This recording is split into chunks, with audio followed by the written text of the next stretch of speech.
What is going on, y'all? Welcome to Face Mask Fantasy. You already know. And another week of preseason in the books, another week closer to regular season football, which we all can't wait for. But it was an entertaining weekend of fake football. We're less than a calendar month away from real football. Yeah, we're getting there. And today I thought we would just go over what happened in the preseason week one and what some storylines from week one in the preseason and some news and notes of stuff that has trickled out over the past few days. Yeah, that sounds good to me. It's our first opportunity to see kind of how, there's only so much stock you can put into the preseason games, right? Like there could be plenty of smoke and mirrors being played, but it can also be a glimpse into some early thoughts from the team, the coaches, of how they're going to approach certain situations. So this is an opportunity to maybe try to attempt to break down, like you said, what we saw. Yeah, and it's just, for those of you that play Dynasty, it is a good look at some of the players that you probably wouldn't even see week one that are so far down the roster, so far down the depth chart that you might not really get a glimpse to see what their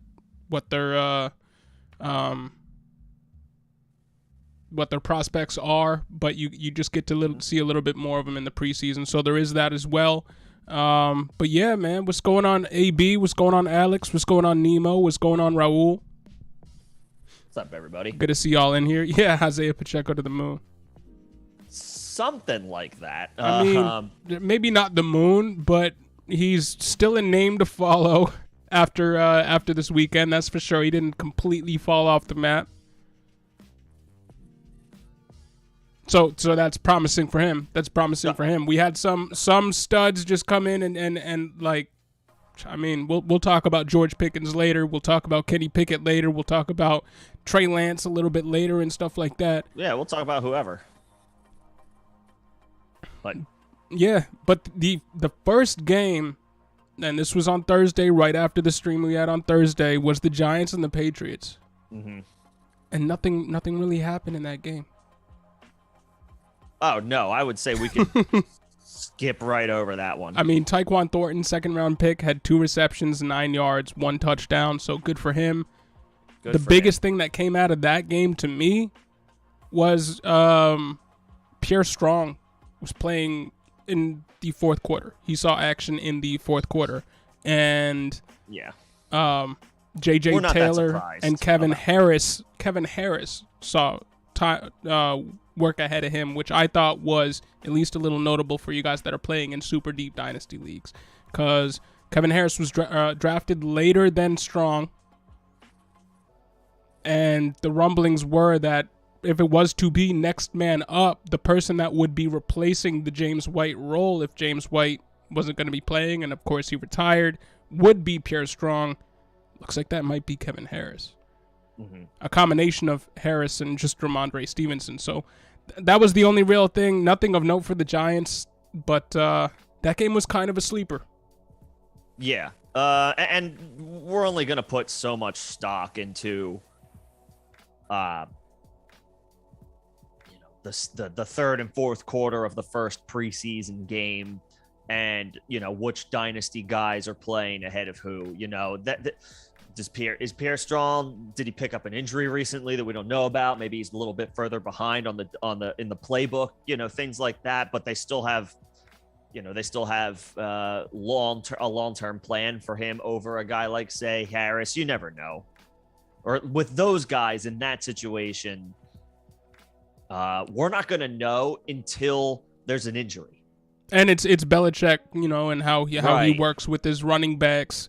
Yeah. J.J. Taylor was the RB1 for the team, but that was, no Damian Harris, no Ramondre Stevenson, no Ty Montgomery.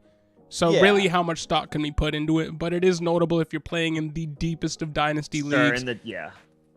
That is something to take note of. Sure, but nothing to lose sleep over just yet. That game can kind of be glossed over from here. No. I'm with you 100%. So what's going on, Sam? Talk about Damian Pierce. He spelled his name wrong, first off. But we could do that. Better with names. Do better with spelling. Do better with spelling. I mean, we could do that.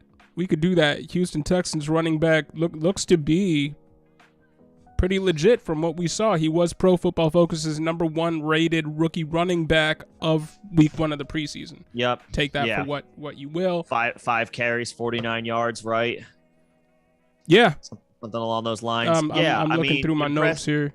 Impressive numbers preseason week 1. You know what? First of all, if you have Dameon Pierce, if you drafted him in a rookie draft, congratulations. Because right now you're feeling like he's blowing his ADP out the water. To that point, if you have Dameon Pierce, put him on the block and ask for a first-round pick. That is what you should be doing. Yeah, I think the price for him starts at a second-round pick, and it should go up from here. From there, I mean, you look at what the other Dameon Pierce on the block, and seeing what you can get for him. But like in a like, you could pay huge dividends here. That should be common practice for any rookie who does anything of note within the first 3 to 4 preseason games. Yeah. And I don't want to I don't want to act like I'm dismissing what he did. And, since that game, there have been recent reports, right, that Pierce is their best runner, is the best looking player. I mean, Marlon Mack went 3 for 6, 3 rushes, 6 yards. Dameon Pierce 5 for 49. So, I mean, it's not hard to come to that conclusion. But now we're starting to, like, Houston beat the sleeper notification. If this came down either yesterday or over the weekend, if Dameon Pierce isn't starting for the Texans, they're not putting their best team on the field. Or I'm paraphrasing. It was something to that effect. That was the update. Now we're letting one performance in a preseason game where he did look good. Now it's not a report. Now it's just like this is an opinion from a beat reporter that Sleeper felt inclined to push as a notification. I mean, I think he can have a really strong season, but now's the time. Sell him for a first-round pick. Yeah, it is the most disposable position in football. Maybe not fantasy football, but football. And nothing, I think he was a 5th-round pick. Nothing precludes the team from going out and drafting another running back to add to that running back room as soon as next season with the draft capital investment, like a 5th-round pick. And correct me if I'm wrong, if he was, a 4th or a 6th or something like that, I might be wrong. But just Pierce was a 4th. Pierce was a 4th. Okay. Apologies. But just to wrap up that game, because he was the only thing of note to come out of that game. Sure. The Saints, Abram Smith, 7 for 30, but it looks like Kamara is going to be okay. It's looking more and more like Kamara is not going to be suspended until 2023. Yeah, and I wasn't super vocal about it just because I'm not a lawyer and I can't I'm not going to act like I can predict the future with legal issues, but once the court date got pushed back to August 1st, forget the fact that it got pushed back 2 months, like toward the end of September. When it originally got pushed back to August 1st, one of the beat reporters for the Saints was basically saying it's going to be awfully tough for them to meet some type of timeline where Kamara gets punished before the season. It's going to have to wait now at least until during the season. Once it got pushed back again, that's when I was like, now I'm comfortable. I threw a short together on our channel after that news and just said, it looks like he's going to duck suspension for the 2022 season based on the timeline, because not only it wasn't just, it wasn't like a court date that got pushed back. It was a preliminary hearing. So it's like, we haven't even had the meeting to have the meeting yet, so to speak. And these types of legal issues and processes take a long time to develop. Now, yes, apparently there are rumors, I don't know if it's confirmed or not, that there is video evidence that is is in the possession of maybe the person maybe the victim. Not confirmed. I haven't confirmed that. If somebody else has, great, credit to them. I'm not one. Nobody's confirmed that, and honestly, I mean, I wouldn't be surprised if that was conjecture, because I feel like that's the type of the person who might have video recording. Like if he had it, it probably would have been out by now. Probably. In today's day and age, it would have gone out by now, because that would have helped them win the case, or at least win the case in the public opinion, in the court of public opinion. So neither here nor there with that. But with respect to fantasy, where would you rank Kamara if he plays the entire season? Because to me, he would fall within the top 8 running backs for the year. I'm taking him at the 1-2 turn. There you go. In 12-team leagues, I'm taking him around that 11-12. Maybe I try to sneak in like a Kelsey 11 or 12 or 11 and say maybe he falls to like 14 or whatever. Maybe somebody takes Swift and CeeDee Lamb, or Swift and Aaron Jones, or at this point, maybe even Swift or Saquon Barkley. I'll take Kamara right there at 14, maybe 15. If he's playing the full season on this offense, last year he was in hell. And he was still a top 10 running back, top 8 running back by fantasy points per game. Yeah. Yeah. So now this offense gets Jameis back, gets Michael Thomas back, who the head coach, Allen, already confirmed that he's going to be ready for the season, Michael Thomas. So there you go. And for the record, back in, was it March that I put out a buy Michael Thomas dynasty video? I believe so, yeah. On the buy low, March, April. Just a little. Anyway. And that turned around my thought process on him. I was kind of stay away from Michael Thomas, and I still was after the fact, but at least it got me thinking. Maybe there's something here to think about. So yeah, props to you. Taking my own advice. I didn't listen. I didn't do that. I didn't think I had the assets to acquire him, to be honest. Anyway, Michael Thomas is back. Chris Olave is now in the fold. Jarvis Landry, one reception for 4 yards in the preseason game. So sure. Not much there, but not much doesn't there, really matter. Whatever. Right. Jarvis Landry now in the mix. And they drafted Taylor Penning in the first round to bolster their offensive line after Teron Armstead walked in free agency. So ideally, they don't miss a beat there. This Saints offense is going to be much better than it was last year. Alvin Kamara around the 1-2 turn, or maybe the middle of the second round, is looking damn good right now. Yeah, he is. And that's about right. Last year he went third overall. I would have him too. I mean, within the top overall. 8 running backs, maybe RB7, RB6, depending on the format, but definitely in there now. Definitely. Last year, I think he was a consensus top 5 pick in 10 and 12 team redraft leagues. So that said, Abram Smith, to me, it doesn't really matter what he does in the preseason. There's really no way he's really fantasy viable at this point, because at best he's their RB3 behind Mark Ingram, who gets who falls down the rankings as well as a result of this Alvin Kamara news, by nature of him not really having a chance to be a starter for 6 games during the year, or a threat to be at least. That's really all that happened in the preseason game for the Saints. Abram Smith 7 for 30. Chris Olave 1 reception, 4 yards. On the Texans side of things, we already went over Dameon Pierce. Already mentioned Marlon Mack, 3 rushes for 6 yards. Not very great. Brevin Jordan, great. 1 reception for 7 yards. And Davis Mills was perfect, but he only threw 3 passes, and it went for 14 yards. So, okay, whatever. You can kind of throw that game out of the way too. But let's get into this chat before we talk about any more of these preseason games that happened over the weekend. Iron, what's going on, man? Would you trade Jalen Tolbert for a 2nd-round pick? Considering you drafted him in the 2nd round this year, in 2022, I would do that. Trade him for a 2023 second? Yeah, I would trade him for a 2023 second. What's his best case scenario in 2023? The wide receiver 3 on this team behind CeeDee Lamb and Michael Gallup, who at that point should be all the way healthy? Yes, but I guess I'm thinking his best case scenario is in the little bit more short term, that he's forced into a role by necessity, has a big game early in the season, and then you can get like a couple of seconds for him. because then the selling point is, well, look what he did. Now, of course, he has to have a good game.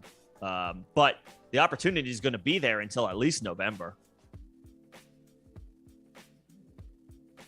I think I would just take the gift of turning a 2022 second or third into a 2023 second. I think I would just take that. I'm inclined. I want to wait a little bit. Let him have a Dameon Pierce type of preseason game. You don't have to wait till the regular season. Let's say Jalen Tolbert has a huge preseason game week 2. Can you get 3 catches, 40 yards, a touchdown? Say he gets the George Pickens stat line. Can you squeeze a maybe not a first, but 2 seconds out of that? I feel like you might be able to, depending on who you talk to.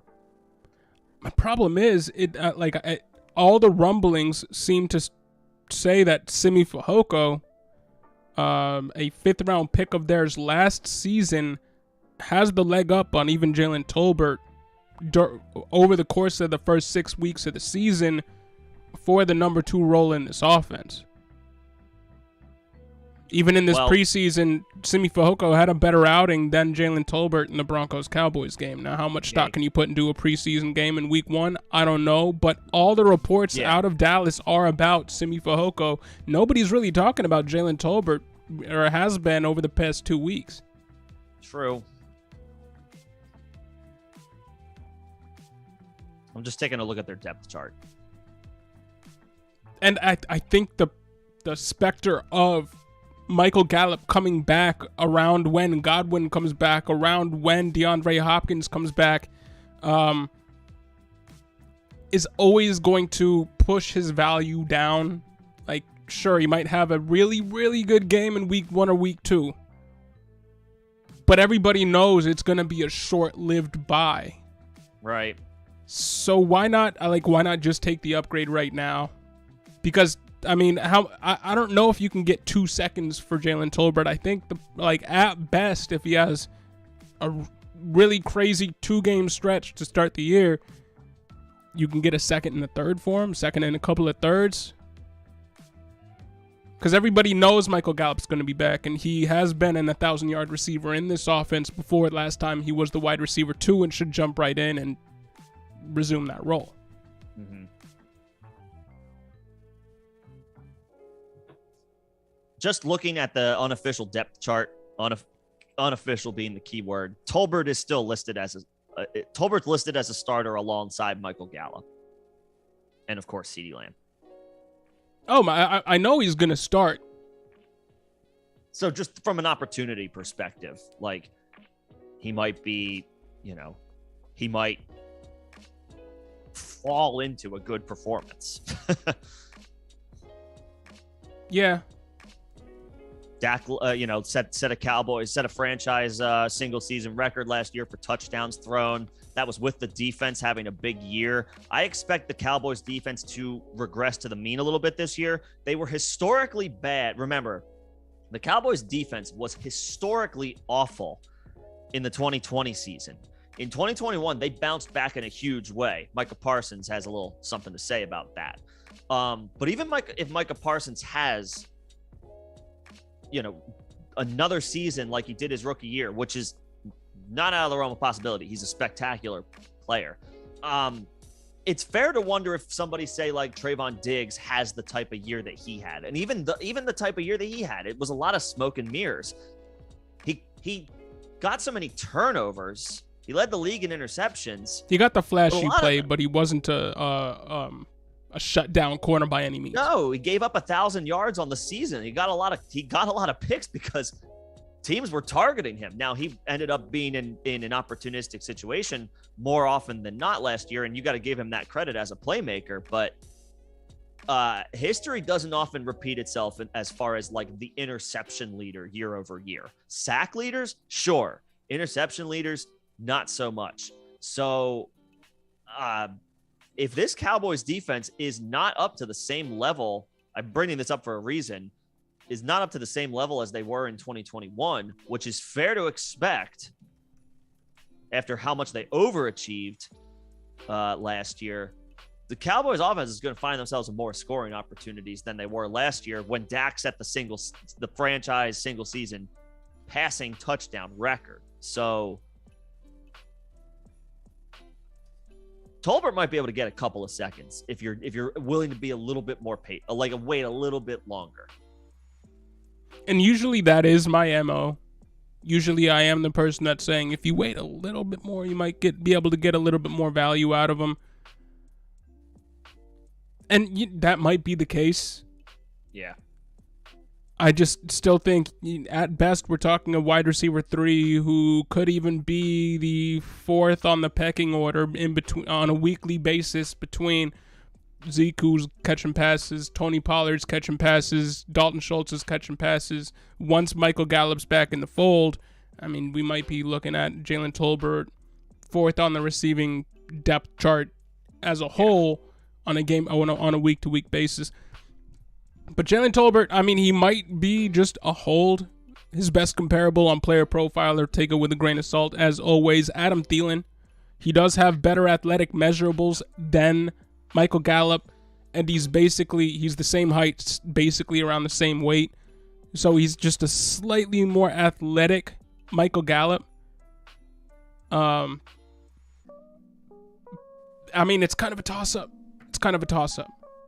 So I think ultimately both of our answers are, sell. I mean, okay, if you can get a second rounder and you're content with that return, was that Iron who asked us? Yeah.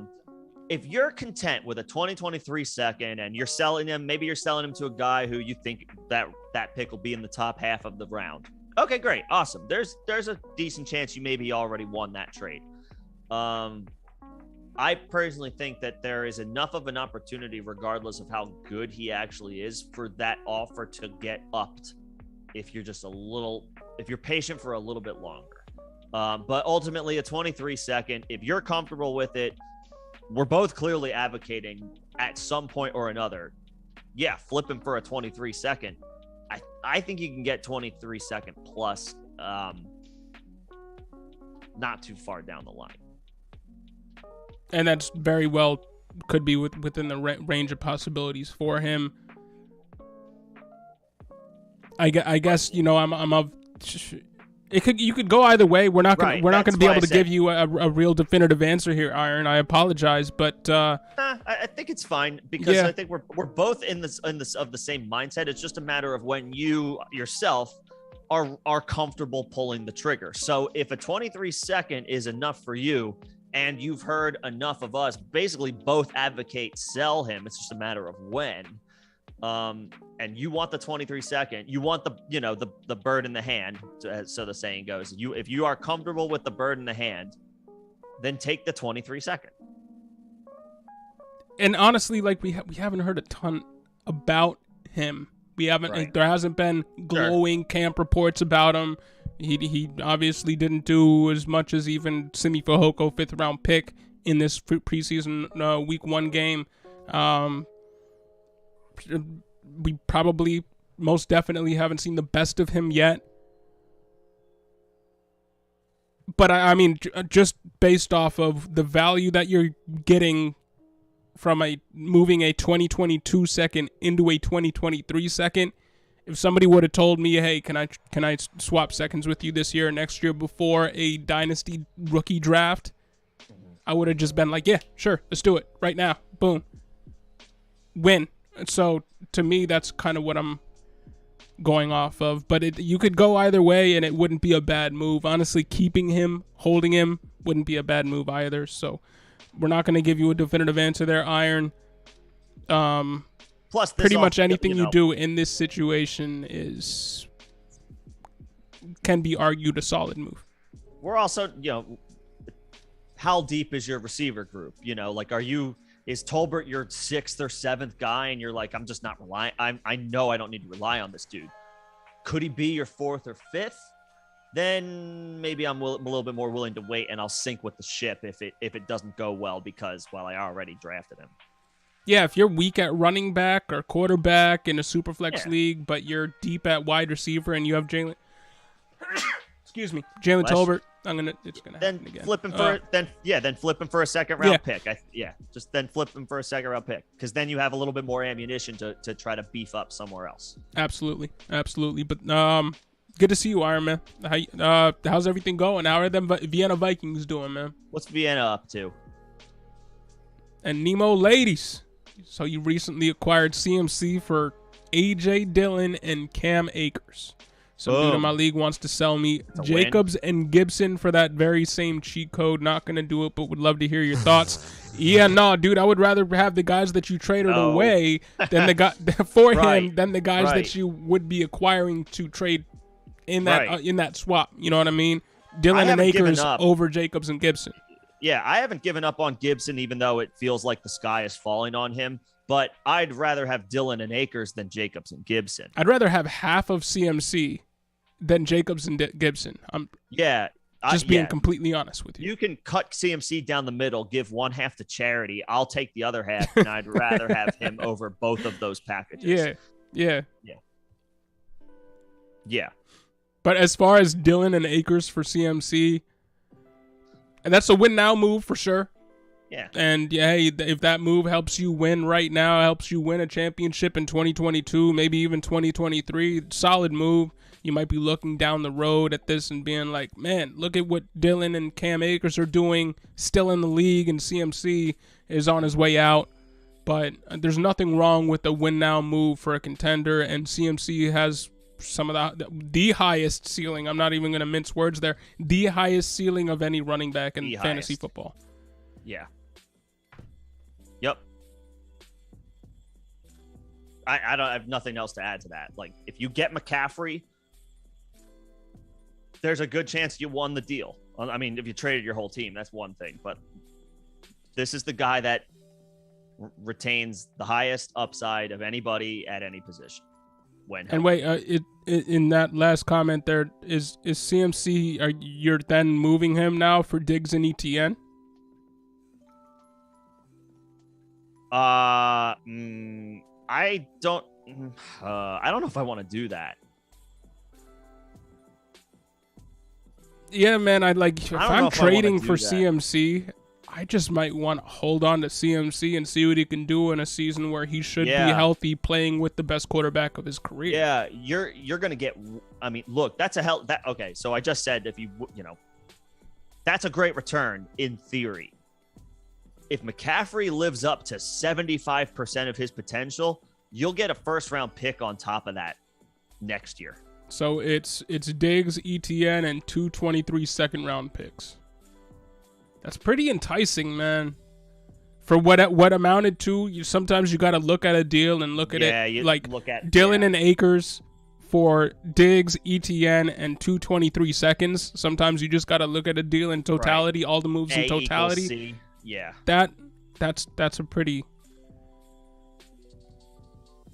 You turn Dillon and Akers into Diggs. Yeah, I mean that's a pretty enticing deal. I really don't hate that. You just diversifying your team. Went from Dillon and Akers to Diggs and ETN, plus a couple of draft picks that should be coveted as soon as next year. I would love the idea of holding on to CMC, but that's hard to say no to, man. We got a couple other comments and questions in the chat that I do want to make sure that we get to. I just saw that because it has to do with what we were just talking about there. Nemo, I would just say, Nemo, post your roster. Post your roster, and we'll come back to this. Absolutely. Because I'm thinking that you can get a first and a second next year on top of maybe a younger, better player than Diggs plus ETN. Like, you can get a big haul next year because if McCaffrey stays healthy, bigger than that. But let's see your team. Let's see the rest of your team, and we'll come back. I'll come back to my final answer once I know a little bit more. But definitely just shut down that Jacobs and Gibson offer. Yeah, that's honestly laughable. Yeah, that guy can take a walk. And Iron, we want to do a 14-team league. If Xavier comes through, and who else joined as a member? Riley. Riley, if Xavier and Riley come through this stream, or maybe even next stream tomorrow, we'll definitely work something out where that will absolutely be in the cards, man. Maybe I'll poll the members. Maybe I'll poll the members sleeper league, because I know everybody will see that there at some point. Like, do you want in on a 14 teamer? Yes or no? I'll do that. Then I imagine everybody's answer will be yes. Yeah, I mean, or I would think several. If people don't want to continue to bet to add on, then that's fair. But it would be the option. For anyone who's not a member, we'll do a little quick early break for a plug here. If you like the channel, and we'll get to all the outstanding questions and comments in a minute. And if you're interested, we offer a couple of different, packages, so to speak, or levels of memberships where. We do now offer an entry-level membership for anyone who's interested in an additional stream per week. You would get to hang out with us on Wednesdays, in addition to Tuesdays and Thursdays. Now, during the off-season, also during the season, same time, same place. If you're interested, the next level above that, if you're even interested further, is you would get the opportunity to play fantasy with us. We will set up a league. Your membership is your buy-in. It's an opportunity to draft and play, and maybe a low stakes, from a financial perspective, but definitely one of the, what we hope to be most fun leagues that you play in this year. Something to consider. And if you need any ideas for what to do with your draft, if you choose to join us as a member, and there's details in the first link of the description of this video and all of our videos on this channel. And if you want to join maybe a draft with us, and you could use a little help or strategy, we have our draft plan also available. Second link in the description of this video and all of our most recent videos. 30 plus pages of content with 150 player breakdowns, with an attempt to help with strategy, but depending on how your specific draft may unfold. Great content, y'all. Great content. Nick put that together. We dressed it up a little bit, and it was even revised once from the first time we put it out till now. So you're getting as up-to-date information as we can give you, and there will be more updates as we move closer to the season. But, I mean, it's absolutely free, so take advantage of it, y'all. Yeah, just wanted to throw that quick plug. Give Nemo an opportunity to paste his roster. While we do that, I wanted to come back up, say what's going on to Notorious TBG. Yeah, what's going on, man? Notorious? How you doing, man? And thank you for the Gesundheit. Appreciate it. There you go. Appreciate it. He traded from 6 to 10 in a 12-team PPR redraft. Did you get anything else? I mean, I like drafting at the end of the round. So do I. That is my preference as well. So I don't mind moving down to 10, but did you ask for a little something extra for moving down to 4 spots? And then I guess it depends on since it's full PPR at 6, I probably would have just depending on if it goes Taylor, McCaffrey, Kupp, Jefferson, Chase. I'm probably taking Stephon Diggs there if I start 3 receivers. If I only start 2, then maybe I take Eckler. But there's a very good chance even at 10 with people pushing up running backs, because that is what the fantasy community has pretty much done in the first round, in the top half of the first round in recent memory. You can still probably get Stephon Diggs with the 10th. So I really don't hate that move. But did you get anything else out of that? Yeah, I would take. I mean, if Dalvin Cook goes, if Derrick Henry goes, maybe Najee, Eckler, Kamara Eckler. with this news, you never know. I don't. Maybe somebody's just super high on the Saints and Kamara and loves them and went with it. I would still take a guy like Diggs over him. Maybe Devontae Adams as well, and maybe Travis Kelce. But after that, there's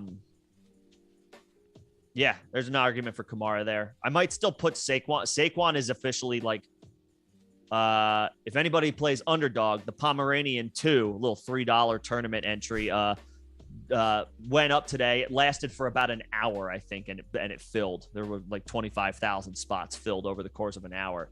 Underdog Fantasy is fun as hell, and they will sponsor us one day. But in the meantime, I, from the 110, this is half PPR, took Saquon ahead of Dalvin Cook.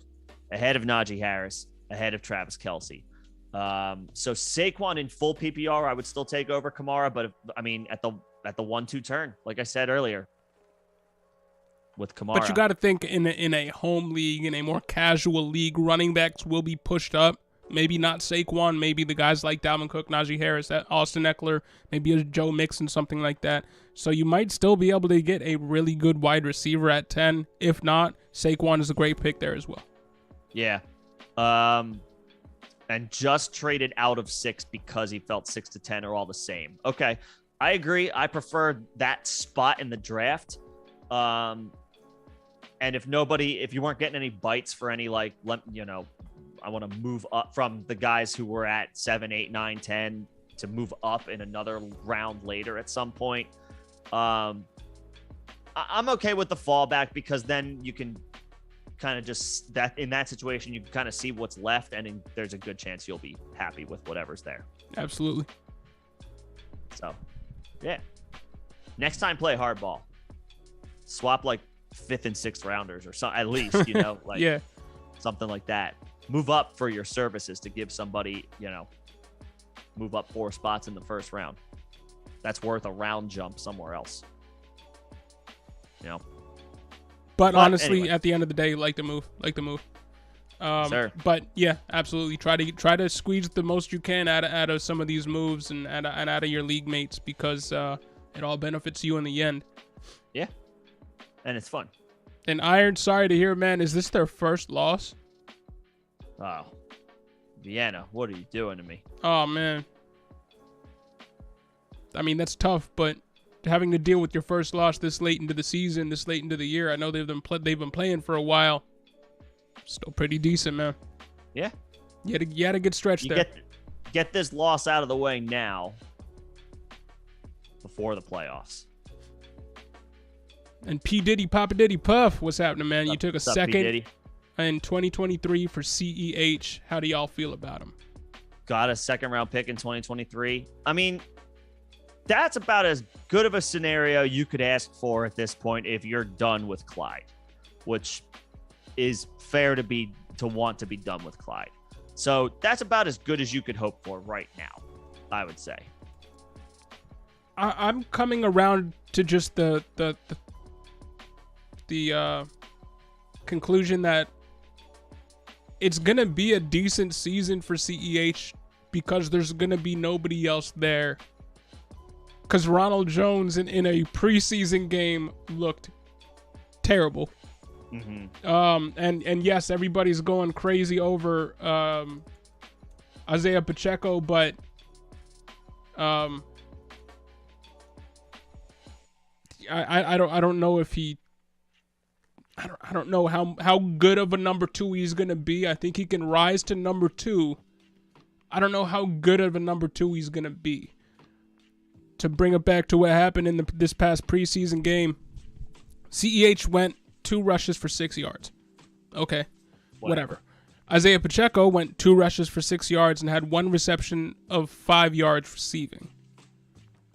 Ronald Jones went 4 rushes for 1 yard. Derek Gore went 2 rushes for -2 yards and 1 reception of 6 yards. He was in the positive. So it's a whole lot of yuck. You know what I mean? It's just a whole lot of I don't want anything to do with this.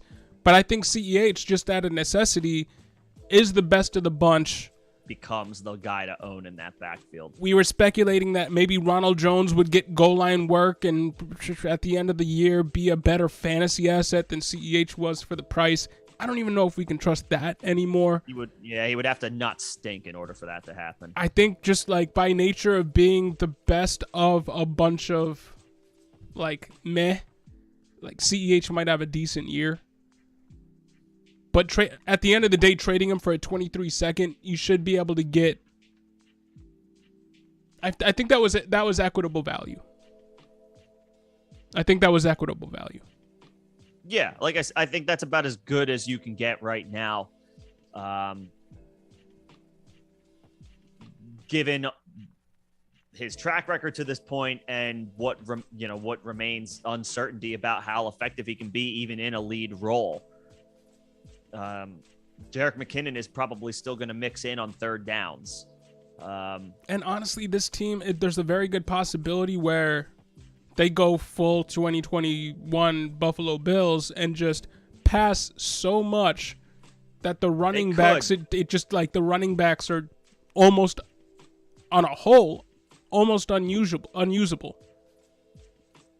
Yes, Tyreek Hill is gone, but they brought in, of course, Juju, MVS. Like, they have more pass catchers to pass to. Not the caliber of pass catchers that they were dealing with last year or in recent memory. But, I mean, with Mahomes, you might just air it out 75% of the time, and the running backs are left with scraps. And because it's a running back by committee, outside of maybe a stretch of 4 to 6 games, none of them are really usable.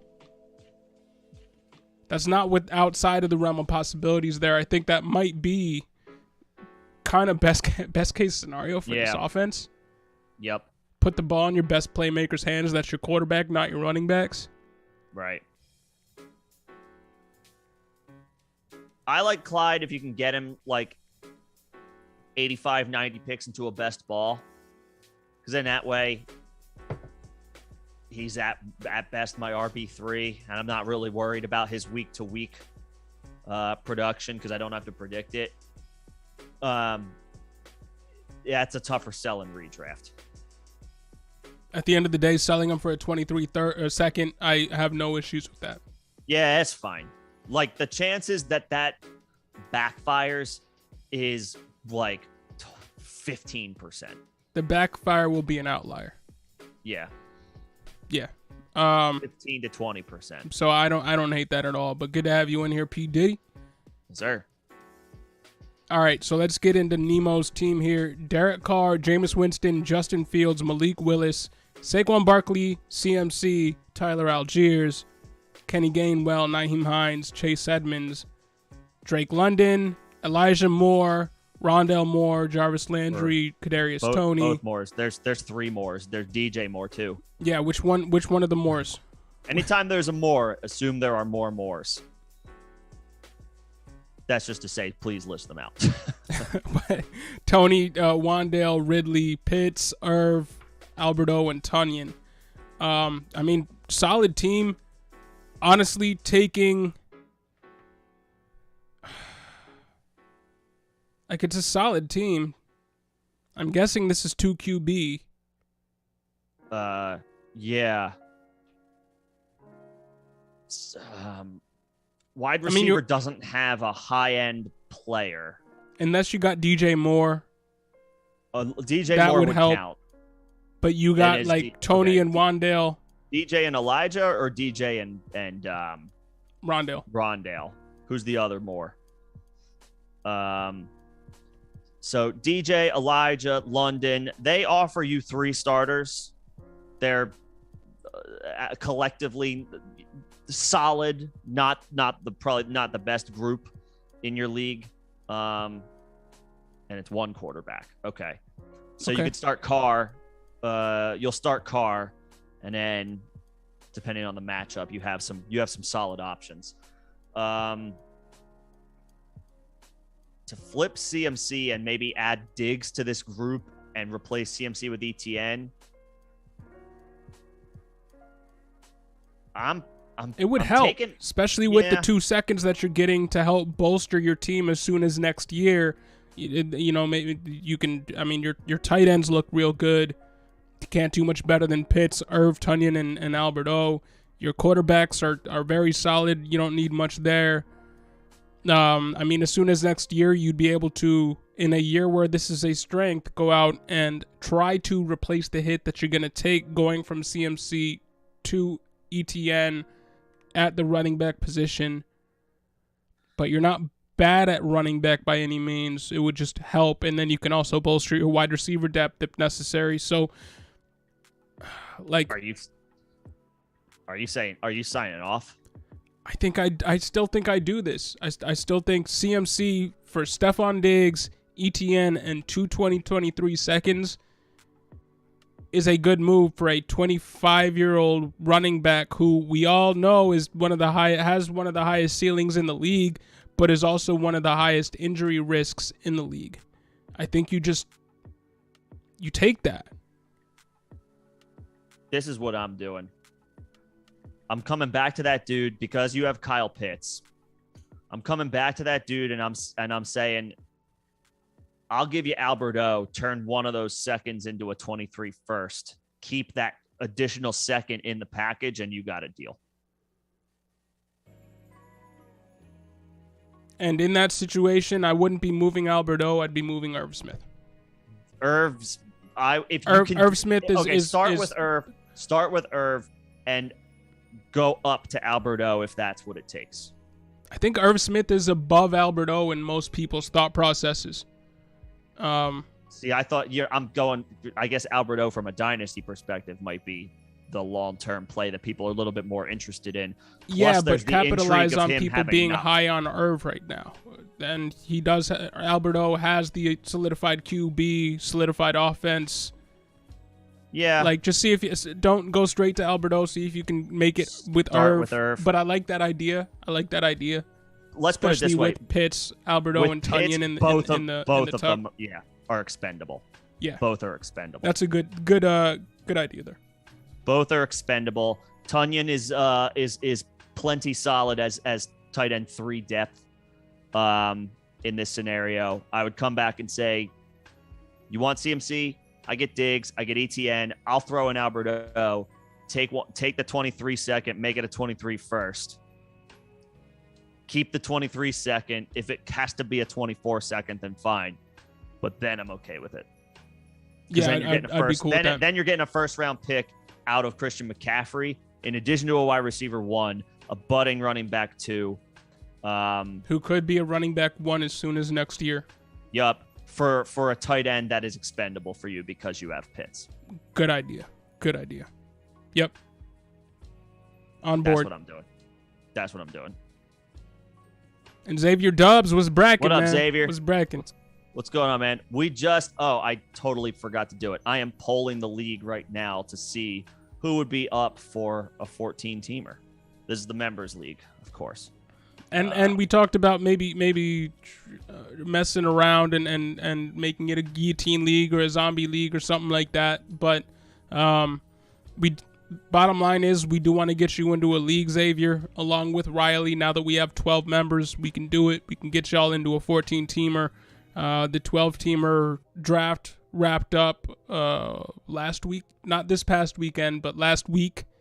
So we're ready to go with another one.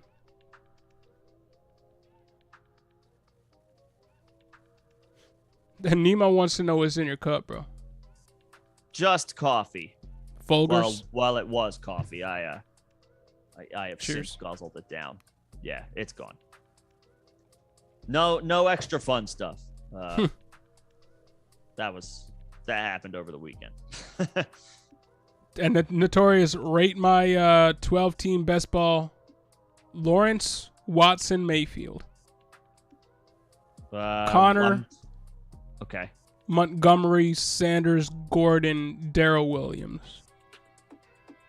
CeeDee Lamb, Waddle, Elijah Moore, Alan Lazard, Robert Woods, Kenny Golladay, Nico Collins, DPJ, Kelsey, and you had Cox. The turn. So you clearly had. I don't see where you drafted from. You clearly had like somewhere around 11 or 12, or the 1-2 turn, because that's where Kelsey and CeeDee are both going. So you got those two 1-2, 3-4. You got Waddle and Connor. That's pretty good. That's pretty Kelsey. Good. Right. Yeah, Waddle and okay. Kelsey and CeeDee went around the 1-2 turn. I'm predicting Notorious. You drafted 10, 11, 12, somewhere around there. Kelsey and CeeDee, so that's fine with me. Then the 3-4 turn, you got Waddle and Connor. That's what I'm guessing, because Connor doesn't fall that far, into the 5th round. He's a 3rd round pick in most underdog drafts. So I like that. Connor fell a bit for you. And then on top of that, getting Waddle. One of those two dudes fell for you, so I like that. 5'6", Elijah Moore and David Montgomery. I think I'm fine with that. I'm not crazy about Montgomery, but in a best ball, at least you don't have to predict. Best ball, he should be fine as your RB2. You don't have to predict his bad weeks. Right. I'm okay with that. 7-8 must have been Alan Lazard and maybe Miles Sanders. I mean, sure. I'm not crazy about Sanders. And I don't know how high I'm willing to go on Lazard. He's officially going. Like, I know people are hype about him because he's Aaron Rodgers' wide receiver 1, or so we expect. The 7th round for a guy who's has he topped 150 fantasy points in a season? Just makes, I know the opportunity is there. That just makes me a little nervous to go that high on him.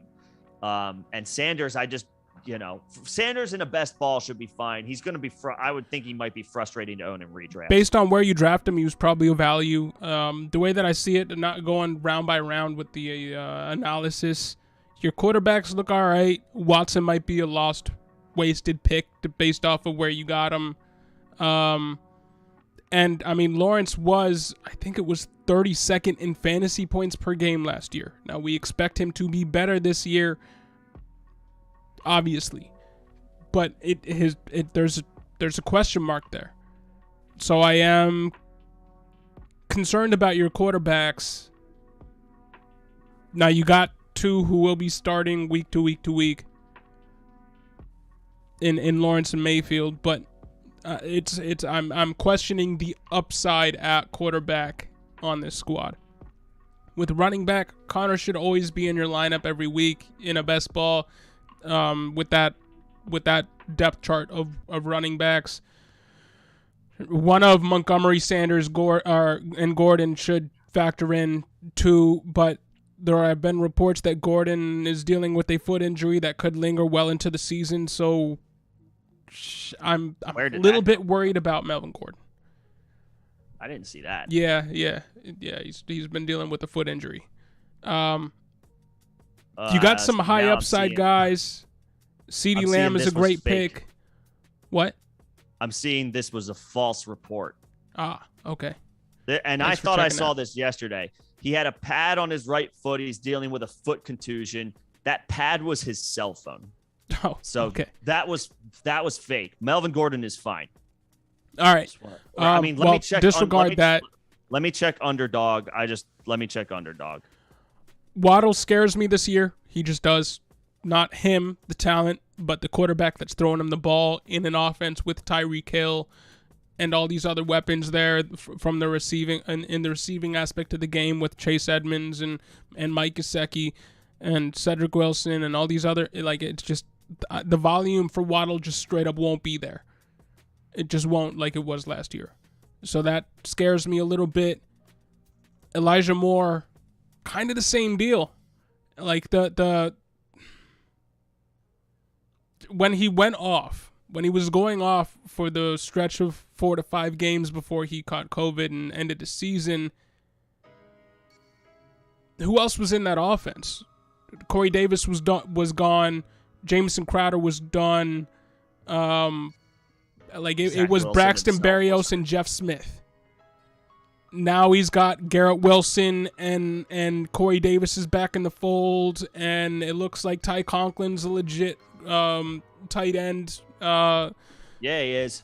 And Breece Hall is there now, and Michael Carter is now their satellite back, but he should still be involved to some extent. So it just, I know Elijah Moore. The reports are he's still the clear, far and away their wide receiver 1.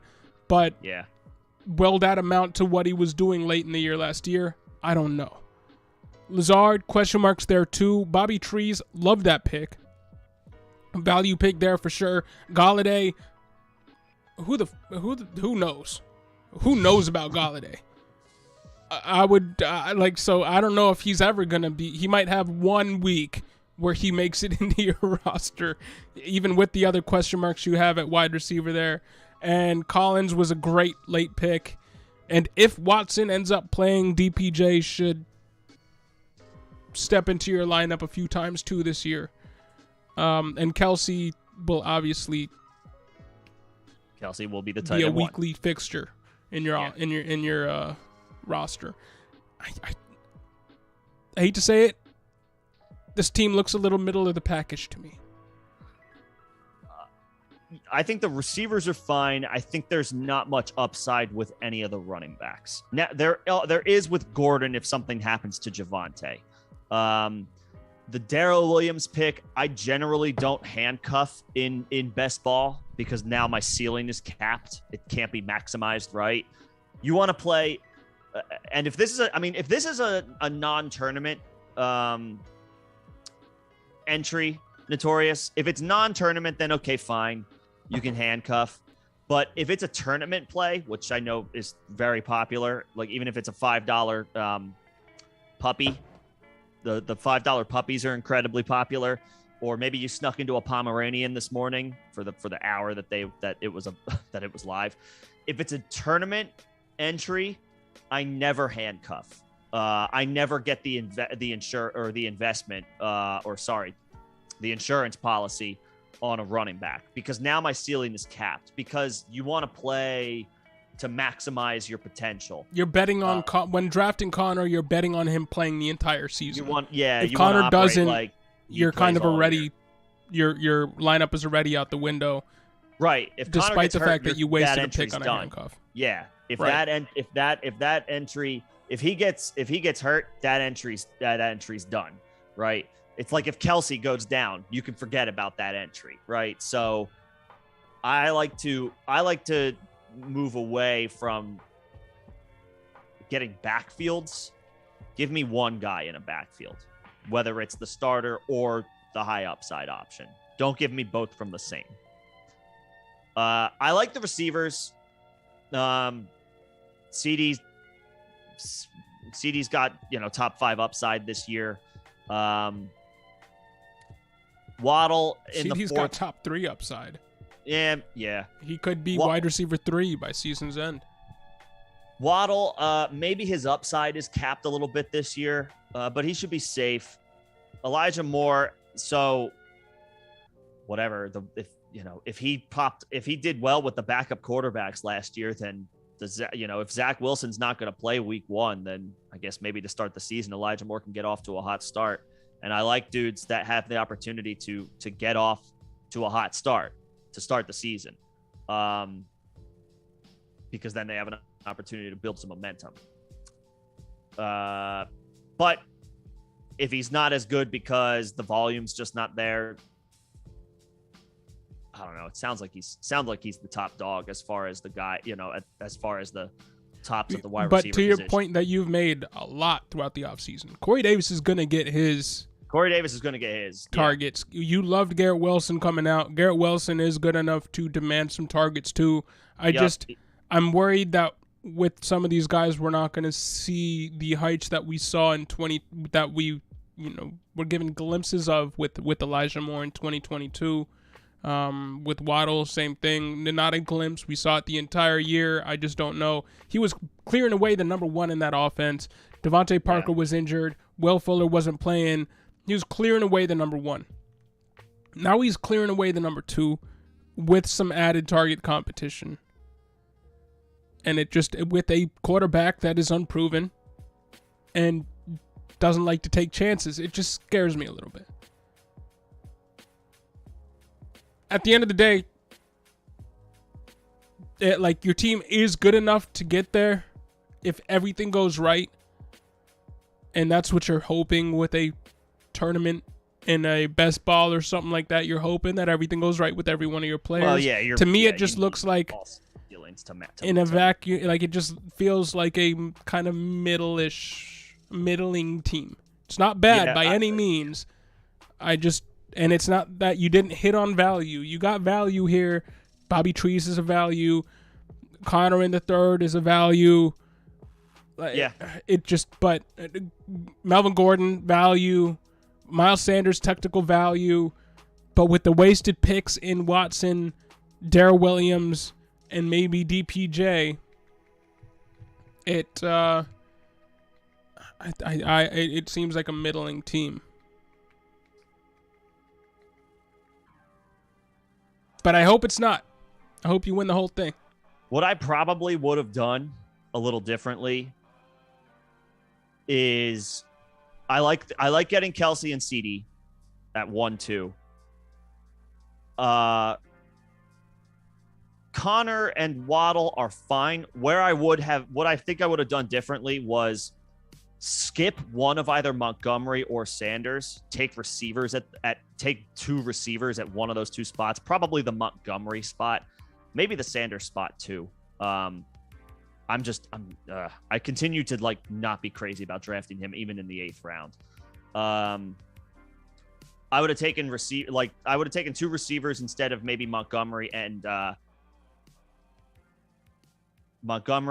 Elijah Moore, or Sanders and Lazard. And then go for high upside, go for cheap running backs later, because in best ball, those guys show up later in the season when you least expect it. And while you're still having the anchors and depth at wide receiver to have lots of good options, because you got to fill 3 of those spots, sometimes 4 with the flex. Don't be drafting I'll 3 draft quarterbacks. Drafting 2 tight ends, solid. Don't go for handcuffs, and primarily try to hit on wide receivers earlier than running backs, but try to go for a hero RB approach. Hero RB in tournaments is good. That's what you should be trying to shoot for moving forward. But I hope this squad works out for you. Yeah. You figured Lawrence ended the year with a couple of QB1 finishes. He did. And Baker can put up a good game every now and then. Yeah, I have no problem going that route. Deshaun, and Watson might play week 1. Maybe. We don't know. Big maybe. I'm just staying away from him altogether. I'm letting somebody else draft him. In a best ball, yeah. When you want every pick to have a chance to be putting up points for you, a guy that has a 50% chance of playing at all scares me. In a tournament like that, if he hits, great. But then you still, even in that situation, probably still would have only exposed myself to two quarterbacks there. I wouldn't have hedged my bets and gone 3 quarterbacks. If I'm going with Watson, I'm betting on Watson playing an entire season, and I'm not hedging my bets with another quarterback, just like you wouldn't hedge your bets with a handcuff. I would take 3 quarterbacks if Lawrence is your first guy drafted, but yeah, I want a dude who I know is going to play all year. But yeah, I like Kelsey in the first round, so good job there. So, and it was a puppy. Yeah, I mean, look, it was a puppy. So I'm not crazy about the roster. The next time I would target a little higher end quarterback instead of an RB2. And I would probably attack wide receiver with 1 extra pick within the first 80 picks. I have no 2 running backs in the first with my first 6 or 7 picks is fine, but I mean, obviously, unless there's insane value, somebody falls to a crazy they just have a free fall. I want wide receivers. I don't mind the stud tight end. I'm totally fine with Kelsey. I have tons of Kelsey shares, so no problems there. But then I'm going, wide receiver, running back, wide receiver, maybe quarterback, wide receiver, and then maybe running back, maybe another wide receiver.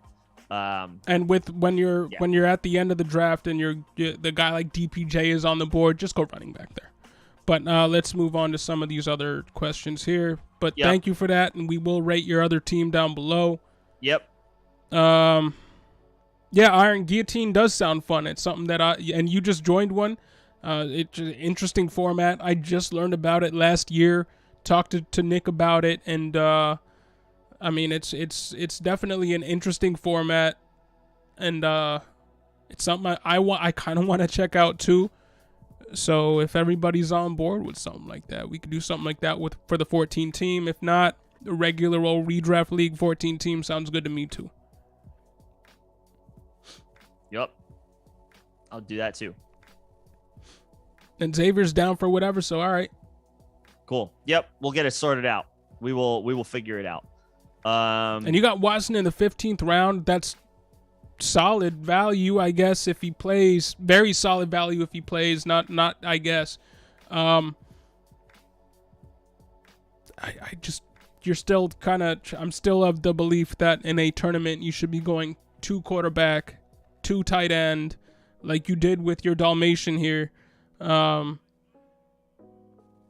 hammering wide receiver early and often, and not really going for the depth wide receiver. Go for the depth running back after you get your 2 heroes. Mm-hmm.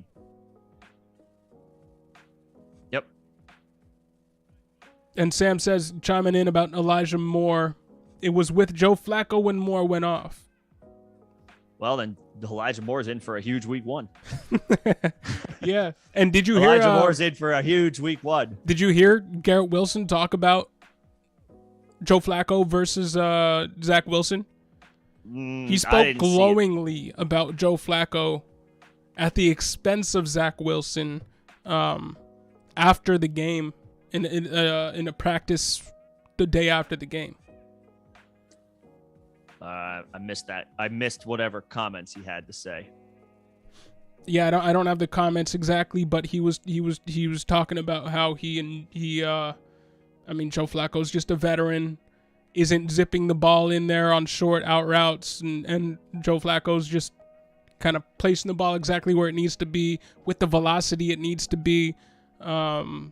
So just kind of typical.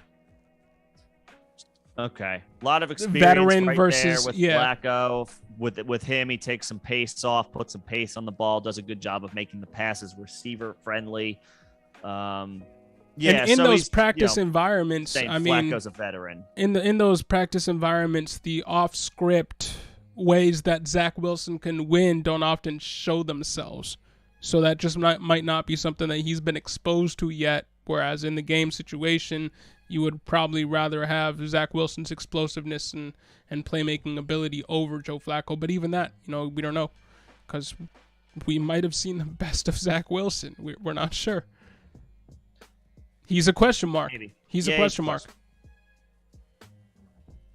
Yeah, and he'll have to stay on the bench most likely for week 1 or week 2. So wheels up on Elijah Moore, I guess, in that regard. But that Zach Wilson injury, man, it looked bad. I mean, it was non-contact knee injury. It looked bad. It's only a bone bruise, 2 to 4 weeks, but it looked bad. So. Well, now they're saying 4 to 6 weeks after the surgery. Oof. Wow. Okay. So the expectation, as long as there's no games being played here by the Jets, the expectation is he should still return within the first month of the season. Should. Based on the timeline that they gave us. And just to speak a little bit about that Jets-Eagles game, Garrett Wilson in that game, 2 receptions, 25 yards receiving. Breece Hall, 5 rushes. Hall, 5 rushes for 15 yards. Yep. So not a ton to say there on the Jets side of the ball. But on the Eagles side of the ball, Jalen Hurts was perfect. He went 6 of 6 for 80 yards and a touchdown. Did not rush. Nope. Worked on some things in the pocket, which is obviously what he needs to develop. So, great. It was really great to see if you drafted Jalen Hurts, if you're a fan of Jalen Hurts. Didn't have to rely on his legs and looked good as a passer.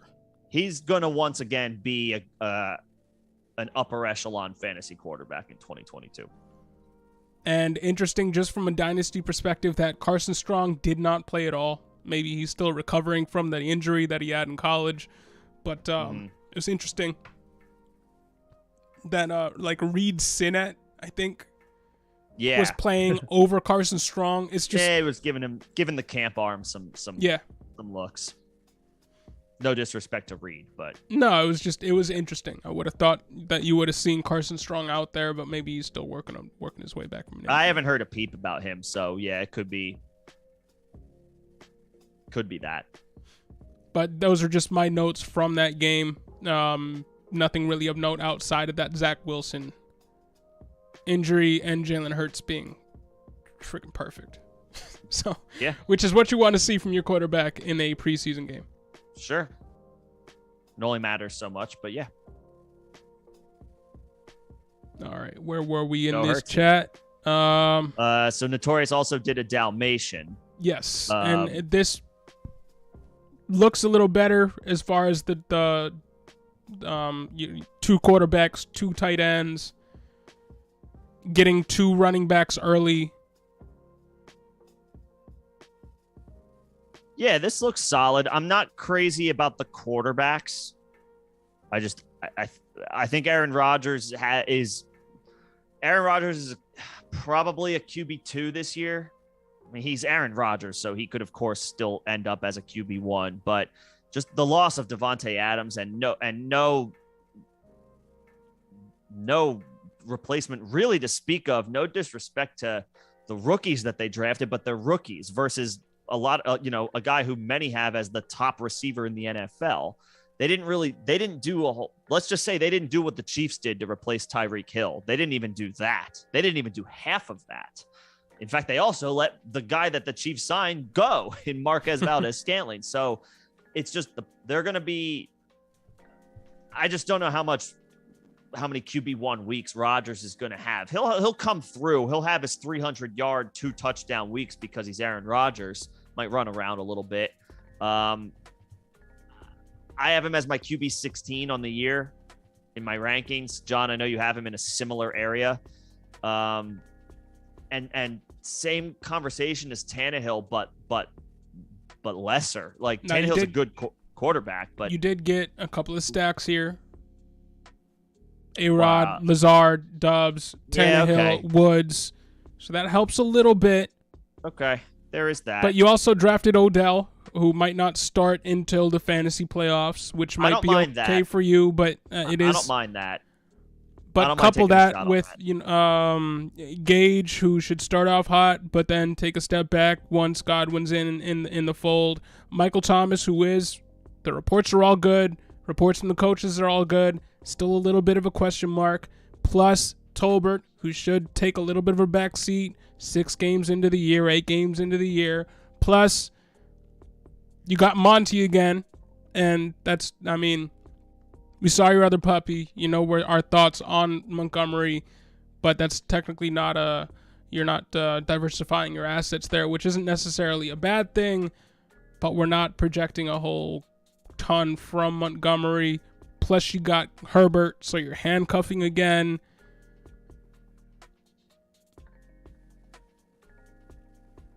I will say all of the things that you voiced as far as concerns for the wide receivers are actually reasons why I like the receiver core. Because again, you got to remember, you are never setting a lineup. You never have to make the decision. The performance of the players makes the call for you. So you have an anchor in Pittman. You're expecting him to be there for you every week. Michael Thomas is a red flag risk, but you probably drafted him in the 5th round, and that's where red flag risks start anyway. So I'm okay with that. Lazard, I'm a little concerned about with his ADP, but he's much more worth drafting since you have Aaron Rodgers. Gage, I actually like. His ADP has fallen. Yeah, that's recently. True. So I like the Gage pick a lot, actually. I'm more in on Gage now than I was since Julio got signed, just because his ADP has dropped 30 spots. I'm actually fine with the Gage pick. Robert Woods, yep, like the vibes on him are good. You don't need to rely on him every single week. And again, the Tannehill stack makes that a little bit more easier to argue in favor of. Tolbert should be a strong beginning of the season guy for you. And then maybe Odell is a guy for you late in the season. This is where best ball, it's like you can have a dude just be like a late round pick, 100 picks in the draft. If they give you 4 weeks, that's a win. So if Jalen Tolbert gives you 4 weeks or 5 weeks worth of performances, and then Odell's able to come back and signs late with the Packers or something, or the Colts, I would take that. So that's fine. I'm okay with that hedge in best ball. I'm fine with that. And then Dubs with Aaron Rodgers makes sense. Drafted some rookies late with some upside. I'm okay with the wide receivers, and Eckler's an anchor. I'm not crazy about the running backs. Not crazy about the running backs either. And just, I mean, when it comes time for the playoffs or late into the year, this team might struggle. That was my point by bringing up Gage and Tolbert. And Odell's no guarantee to even come back either. Sure. And even when he does, which team is he going to be joining? If he goes back with the Rams, he's not going to be a touchdown a week player. Like, there's just questions there. But I do like the makeup of this squad more than I like your other squad. So there were some improvements there. And he wants to know our thoughts on why you shouldn't be handcuffing in best ball. We did kind of already touch on that. I can share on that, or I can elaborate a little bit. Go for it.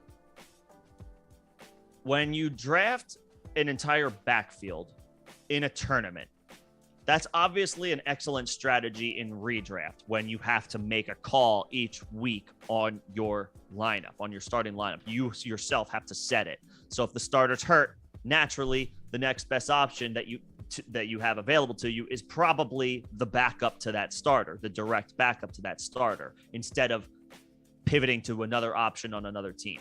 Because in a perfect world, in theory, that backup absorbs a significant workload or a significant chunk of the starter's workload, if not all of it. That's where it's super valuable in redraft. In best ball, you have to draft, you have to operate, and especially in these tournaments, and yes, I say have to, you have to operate like your team is going to reach its ceiling, like it's going to maximize its potential, because the only people who win the tournaments are 1 out of 200,000 entries, right? You're talking about like a percentage of 1%, you know, a fraction of 1% of your chances to win. So you need to maximize your team's potential. You need to maximize your team's ceiling. You're not doing that by drafting the backup to the starter that you already drafted, because you're counting on an injury. In a best case scenario, only one of those dudes is hitting for you each week, not two. So it behooves you to draft a starter on one team, draft the backups on other teams. Because then if that starter goes down, now you maybe, instead of 3 running backs who are giving you maybe an RB1 and 2 RB2 performances each week, now you got another guy out of nowhere that can potentially give you more RB1 performances. That's why I always, for the perfect example, I feel like in redraft versus best ball is Dalvin Cook and Alexander Mattison. In redraft, if I draft Dalvin Cook, this has been true over the past couple of years, you have to get Alexander Mattison as well, and you don't drop him ever for anything. No matter what the top waiver pickup that week, whatever, it doesn't matter. In best ball, it's the exact opposite. If I draft Dalvin Cook, I will never draft Alexander Mattison. Because you're then counting on that lineup not reaching its ceiling. I mean, you're waiting on Alexander Mattison to hit for you maybe 4 times out of the year. And when you already have Dalvin Cook, that's just not a good use of resources. Now, if I don't draft Dalvin Cook, then yeah, I'll take Mattison, because my anchors at running back are from other teams. And then if Madison has to step in 4 or 5 times a year, now instead of, you know, a guy who's giving me unusable running back weeks every week because I have Dalvin Cook, instead I have somebody else who's hopefully giving me RB1 weeks, and now I have Madison for a month or so, maybe his worth of games over the course of the season, where I get 4 RB1 performances out of my 12th round pick. My ceiling stays maximized. Does that make sense? Yeah, it does to me. And with your wide receivers there at the end there, I do just want to say, at that point, when you're getting Odell, Romeo Doubs, maybe even Wandale, don't go 3 wide receivers at the end there. With your running backs, you probably would have wanted to hit on some running backs late instead of those wide receivers. Like you're said you're a Bears fan, you're big on Monty. That's fine. If you're drafting Montgomery and Herbert, it's a good bet one of those guys will not be in your lineup 50 to 60% of the time at least. And in a tournament, I'm not, this is not just for you, Notorious, this is for anybody. In a tournament, that team's not winning. That team's not that team's not advancing to the knockout rounds. I understand it gives you insurance in case of an injury. You have to operate like you don't need the insurance. Like, because the teams that are winning and moving on to those next spots aren't teams that needed insurance. Are the 2% teams that drafted Cordero Patterson in the 18th round last year, or Elijah Mitchell instead of Trey Sermon, and didn't draft both of them. I would, and yes, that's a long shot, but guess what? How do you win? You hit on long shots. If you draft insurance policies, if you draft a team's backup or starter and backup in a tournament, that team is not advancing. There's been a lot of, like, in theory, it might make sense for you to go with an insurance policy, but there's been a lot of analysis on this. The teams that are winning, the teams that are run by these millionaire entry types that are winning thousands of dollars a year, tens of thousands of dollars a year, they've done the math on this, because there's no way that they're putting in that amount of money to and they're not maximizing their entry rosters. They've done the work on this. They've come out and said handcuffs aren't the way to go in tournaments. The teams that have won for them have been teams, to Nick's point, that have hit everywhere. So when you're doing a tournament, you want to just operate under the impression that every single one of your picks is going to be playing every single one of the games available to them.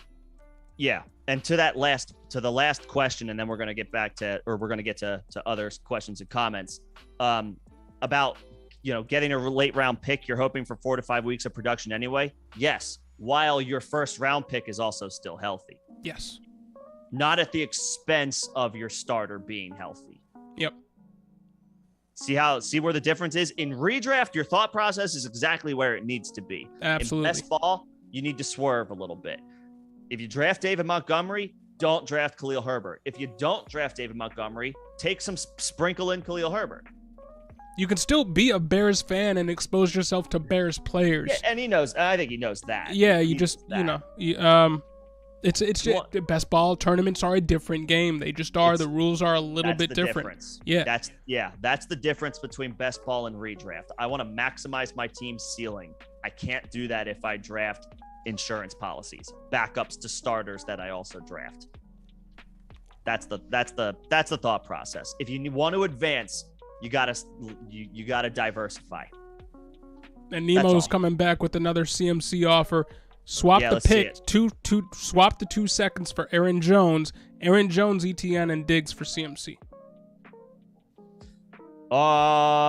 Aaron Jones, ETN, and Diggs for CMC. Yeah.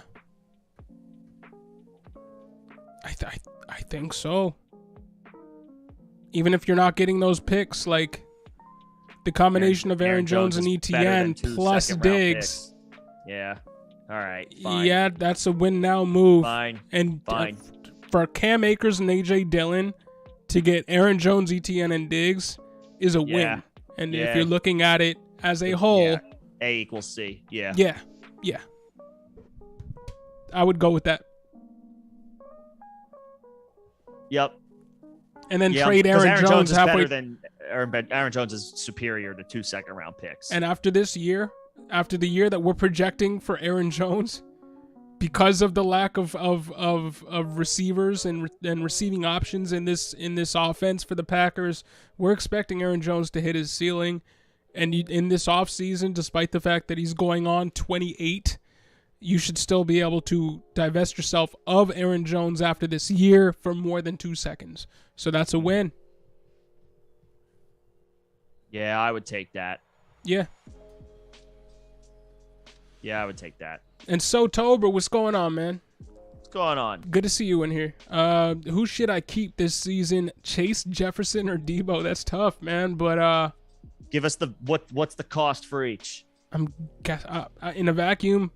In a vacuum, Jefferson. If you kept him as a rookie from last year, based on ADP, probably Chase. Yeah, let us know. Let us know the value. Let us know the cost of each one, and we can go from there. Just, throw that like what it cost you this draft pick or this amount of auction dollars, or can you keep multiple? It's just a matter of is the price worth it? Let us know the nitty gritty details. And Nemo, 18-man guillotine. That sounds fun. That sounds fun. I like the sound of that. And you picked third in your home league, thinking of going CMC, Barkley, Pitts, or Pittman and Lamar with my first 4 picks. If you can get Christian McCaffrey at 3, do that. Otherwise, I'm taking Jefferson. And I don't know if Barkley's available to you on the comeback. At this point, I don't think so. So, you might be looking at a Fournette or an Aaron Jones or something like that on the turn. Nick Chubb. Right. I wouldn't be going for Nick Chubb. But maybe I'm just telling you who's based on what I've seen over and over again, who I expect to be there. Fournette, Chubb, Javonte Williams, James Conner are the running backs that you can, unless your league is slow to the punch, then maybe Alvin Kamara's there. But the more that I hear about the Bucs and their offensive line woes because they lost their center and I believe their right guard. Yeah. The more Fournette looks appealing to me, and I know that seems a little backwards, but Fournette at the end of the year was getting 9 targets, 10 targets, 8 targets. And Tom Brady is notorious for just, when the line is breaking down, shovel it to his running back who's open for the short to intermediate pass and just get it out of your hands. I mean, Fournette seems kind of immune to the running back woes or those O-line woes, and those O-line woes might end up helping him get more getting more targets. Mm-hmm. Plus, I mean, Julio's been great, but Julio is a threat to get injured early in the year. I hope it doesn't happen, but I mean, Fournette will be top 2, top 3 in the pecking order, in the receiving pecking order for this team for the first 6 weeks. So I think you go Fournette there, and if not, one of those other options aren't bad. Aaron Jones, not a bad option. If Kamara's there, absolutely not a bad option.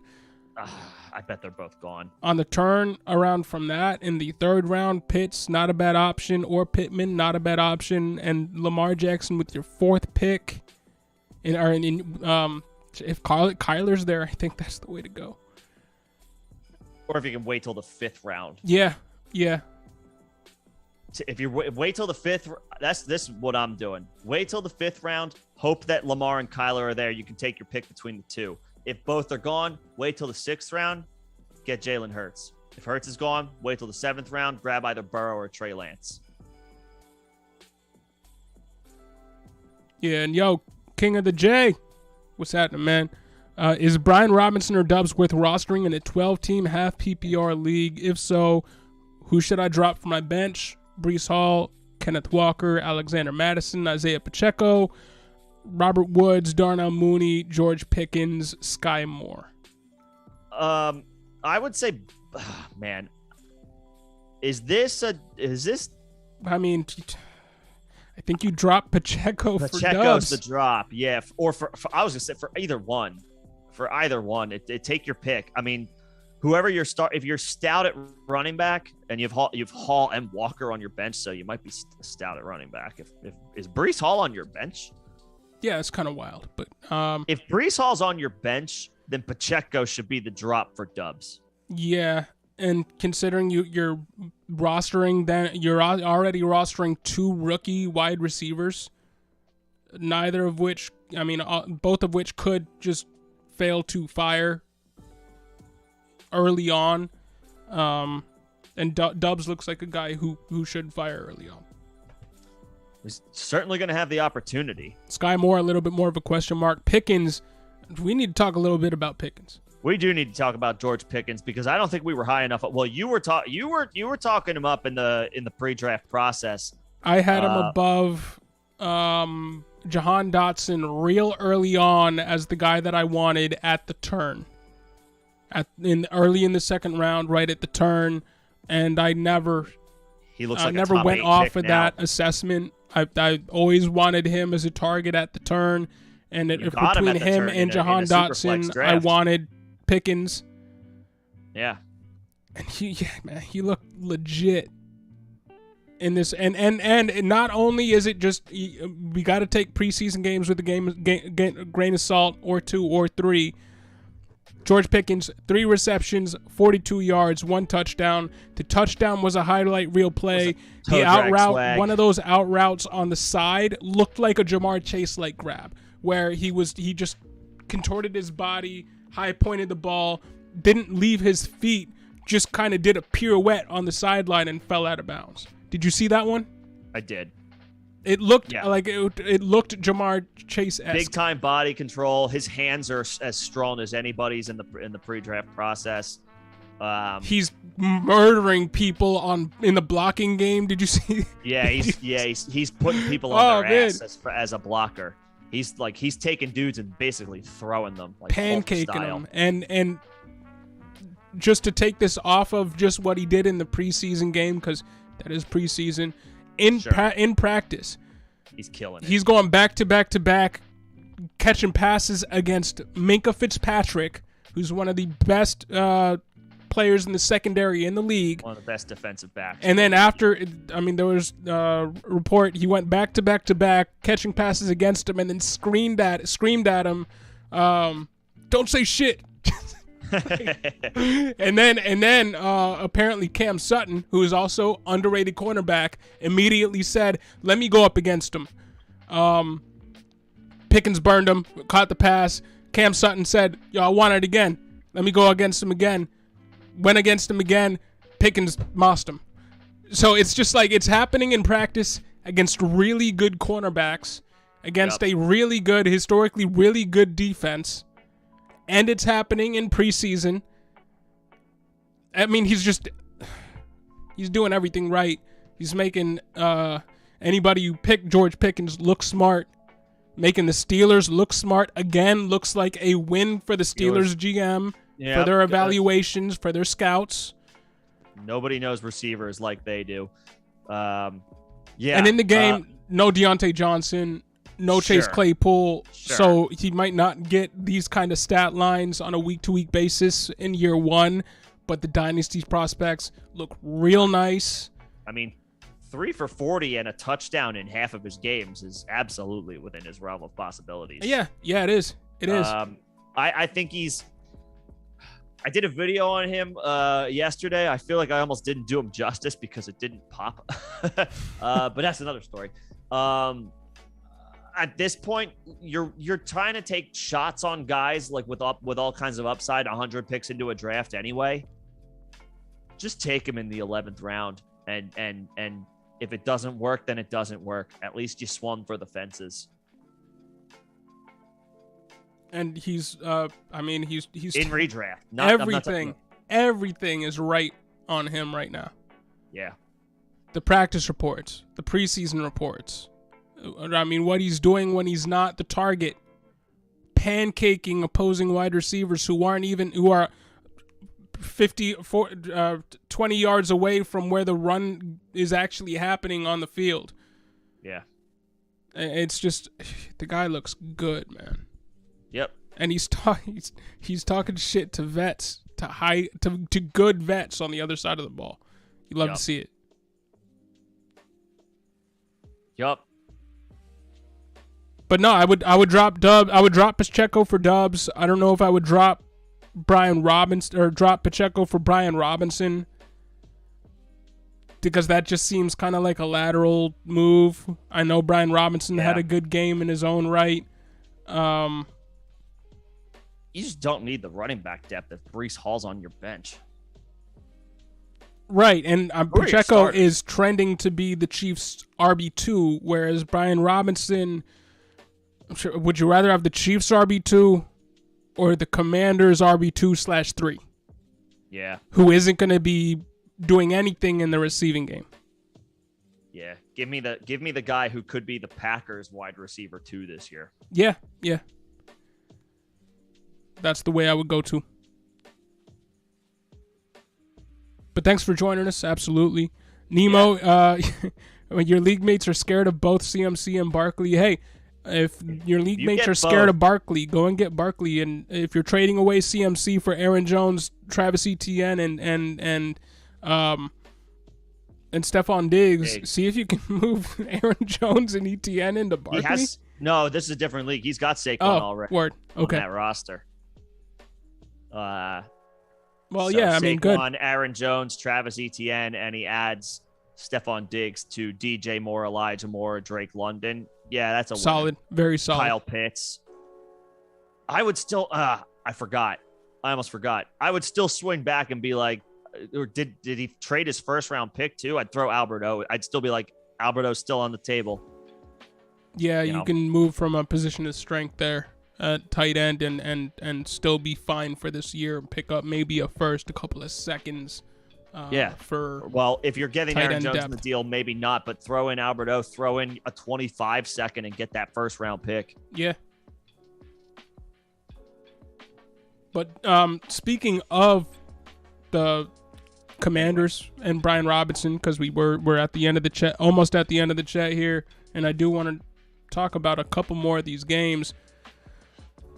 On the Panther side of the token, Baker and Darnold both looked meh. Baker Mayfield 4 for 7 for 45. Sam Darnold 2 for 3 for 16 and a touchdown. So okay.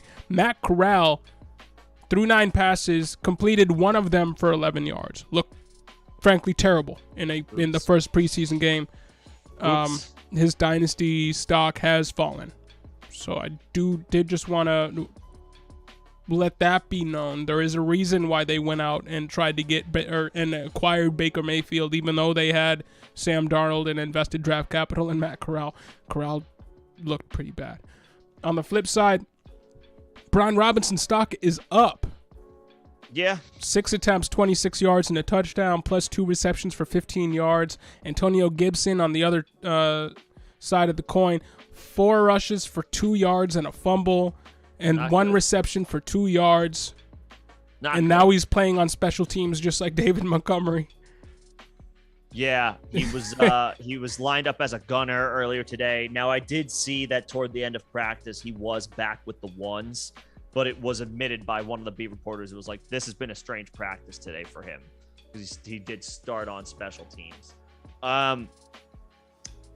And maybe that was just like a, hey, reality check, get your head in the game. Don't make dumb decisions like that. You're going to get punishment by working with the special teams, and it's just a one-off. Could be a wake-up call. Could be a hey, you did this, you did this admittedly in a game that didn't matter, but you had an issue with this last year. Antonio Gibson led non-quarterbacks in fumbles last year. So that's not good.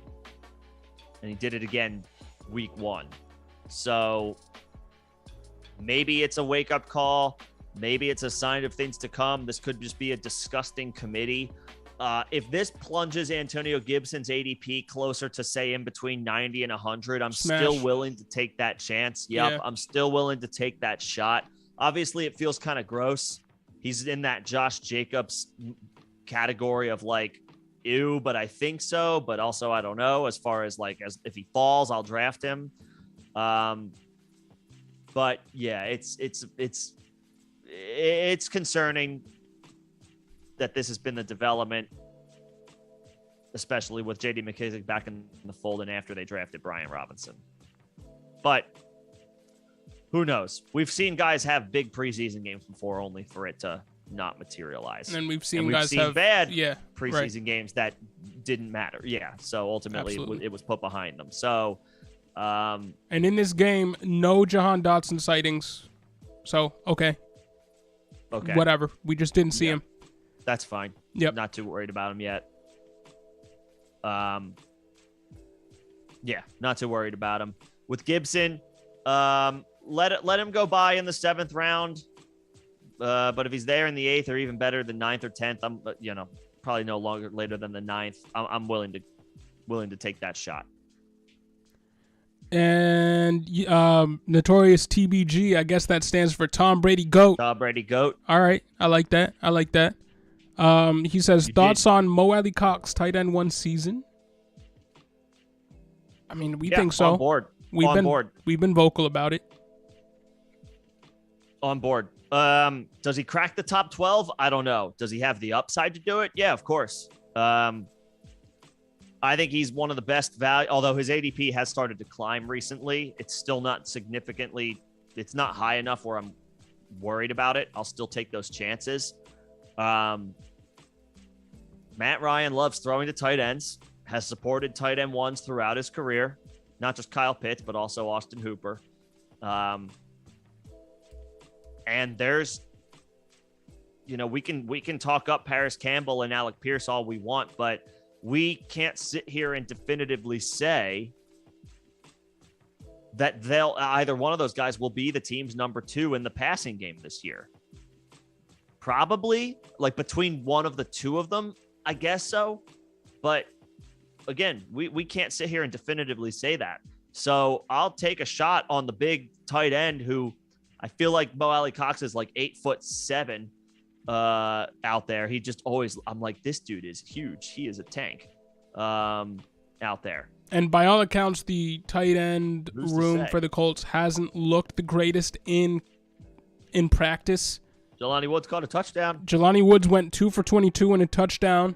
So it's good to see him show up in the red zone in the preseason, because that should be a strength of his as a guy who is 6'8" and an athletic freak. Like, if he's not getting down the nuances of being a tight end, and that's what the reports are saying coming out of camp, is that he the finer points of being a tight end have kind of eluded Jelani Woods to this point.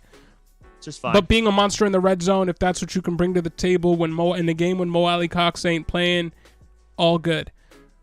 But yeah, I mean, Alec Pierce 2 for 27 in the preseason. Paris Campbell, I don't even know if he played.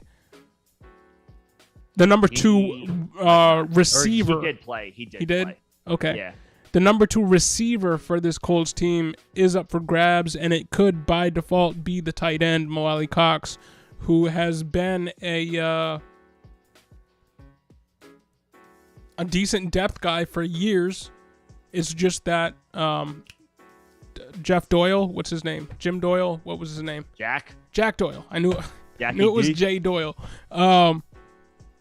He's been there limiting the upside of a Mo Alley Cox. Now Mo Alley Cox has the role pretty much all to himself. All to himself. Granson and Woods are pushed down the depth chart, or have been by all accounts. So yeah, man, I think he has a shot to be a low-end tight end 1 this year. Yeah. Yeah. Yep. Agreed. The last time a Colts tight end went off was Eric Ebron, and he was tight end 4 because Andrew Luck didn't have a secondary wide receiver opposite T.Y. Hilton, and that mimics what's going on like pretty much this year.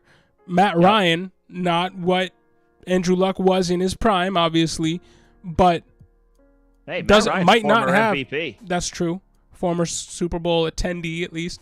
Former MVP, 650 pass attempts in like half of his seasons. Was the QB2 twice? The overall QB2 twice in his career. So if this team can't solidify having a secondary, a number 2 wide receiver, Mo Alley Cox definitely does have tight end 1 upside. Let's go Mac attack. Yeah. I love taking a shot on him. 180 picks into it. Used to be 200 picks into a draft. People are starting to wise up. They're taking him a little sooner than that now. Then yeah, Notorious Maddie. I've made scrubs like Hooper and Hayden Hurst tight end 1. Hey man, Ryan. Both of those guys are going to be viable for you. You jump back in a best ball, Notorious. Hayden Hurst is going to be a good late round flyer this year too. Joe Burrow is going to I like both of those guys for best ball. One for Hooper might not be the best, but opportunity is outrageous in Tennessee right now. For the same reason you're drafting Robert Woods, and you Hurst should be looking at Hooper. And Hurst is just the middle of the field is going to be wide open when your outside receivers are Jamar Chase and T. Higgins. Hayden Hurst might score 8 touchdowns this year. Former first-round pick Hayden Hurst. Yeah, with the Bengals, like in a great offense. Volume might be a little bit of an issue week to week, but in best ball, I don't care about week to week. I'm looking for cheap tight end options with high tight end upside. Hayden Hurst fits that bill. Please and thank you. I have numerous Hayden Hursts this year. On the other team that played the Colts this week, since we're as soon as a team is brought up, I just want to bring up what they did in the preseason, was the Bills. And the notable things from the Bills, Khalil Shakir, 5 for 92 receiving. Yep. Good to see from a 5th-round pick. Yep. Maybe won't get too many startable weeks this year in his rookie season, but it's still good to see. Yeah. Yeah. Zach, the main takeaway is Zach Moss ain't dead. Zach Moss is not dead, and it officially makes sense to he's been off the draft radar. If you play best ball, you could snag him with your last round pick. Yeah. You can have with your 18th round pick. Went 3 for 37 on the ground and Zach had 2 Moss, catches for 5 yards. This backfield's gonna be ugly, but in best ball where you don't have to pick the weeks, this should be your exposure to the Bills backfield. It should be Zach Moss with your last pick. Should be Moss. Yep. Had surgery in the 2021 offseason, which was something that, as it turned out, had hampered him throughout last season. Now he's healthy. And he's an 18th round pick in best ball. That is a fantastic target officially in that offense, where that's going to be a committee as well. Zach Moss, man. Yeah, not dead. Looking like a good 18th round pick in best ball. Yep. And, I mean, this does limit the ceiling that I had projected for Devin Singletary a little bit. Sure. Because it frankly limits his red zone upside. If a Zach Moss comes in the red zone and they're dealing with Josh Allen taking away red zone rushes, like it could get... Devin Singletary could pick up yards in the middle of the field, but his touchdown upside could absolutely be limited. And when he was really hitting last year, towards the end of the year, when he was a top 10, top 8 running back for the last 6 games of the year, he was getting touchdowns. That's one of the things that propelled him. He was getting receptions as well, and James Cook is going to take those away from him. So I'm a little bit more hesitant now, seeing that Zach Moss isn't dead, to go all in on Devin Singletary. But again, Devin Singletary, even at his ADP, is still technically a value. But it muddies the waters a little bit. And with respect to James Cook, 3 rushes for 5 yards, didn't look great on the ground. 1 reception for 5 yards receiving, but it was his first game action. Yeah. So I don't really care that much. I'm not putting any stock into that. And wake me up if he has, if he has 2 bad weeks back to back to start the season. Even then, I'm like, I don't care. And we talked about the Steelers a little bit. I did just want to go back and say, hey, Kenny Pickett looked pretty good. But so did Mason Rudolph. So did Mitch Trubisky. All 3 quarterbacks for the Steelers played well, and Pickett was the one who engineered the game-winning drive. Operated the 2-minute drill relatively well at the end of the game. Now, of course, we're talking about against the 3rd and 4th stringers and the guys who aren't going to make the roster for the Seahawks. Yeah.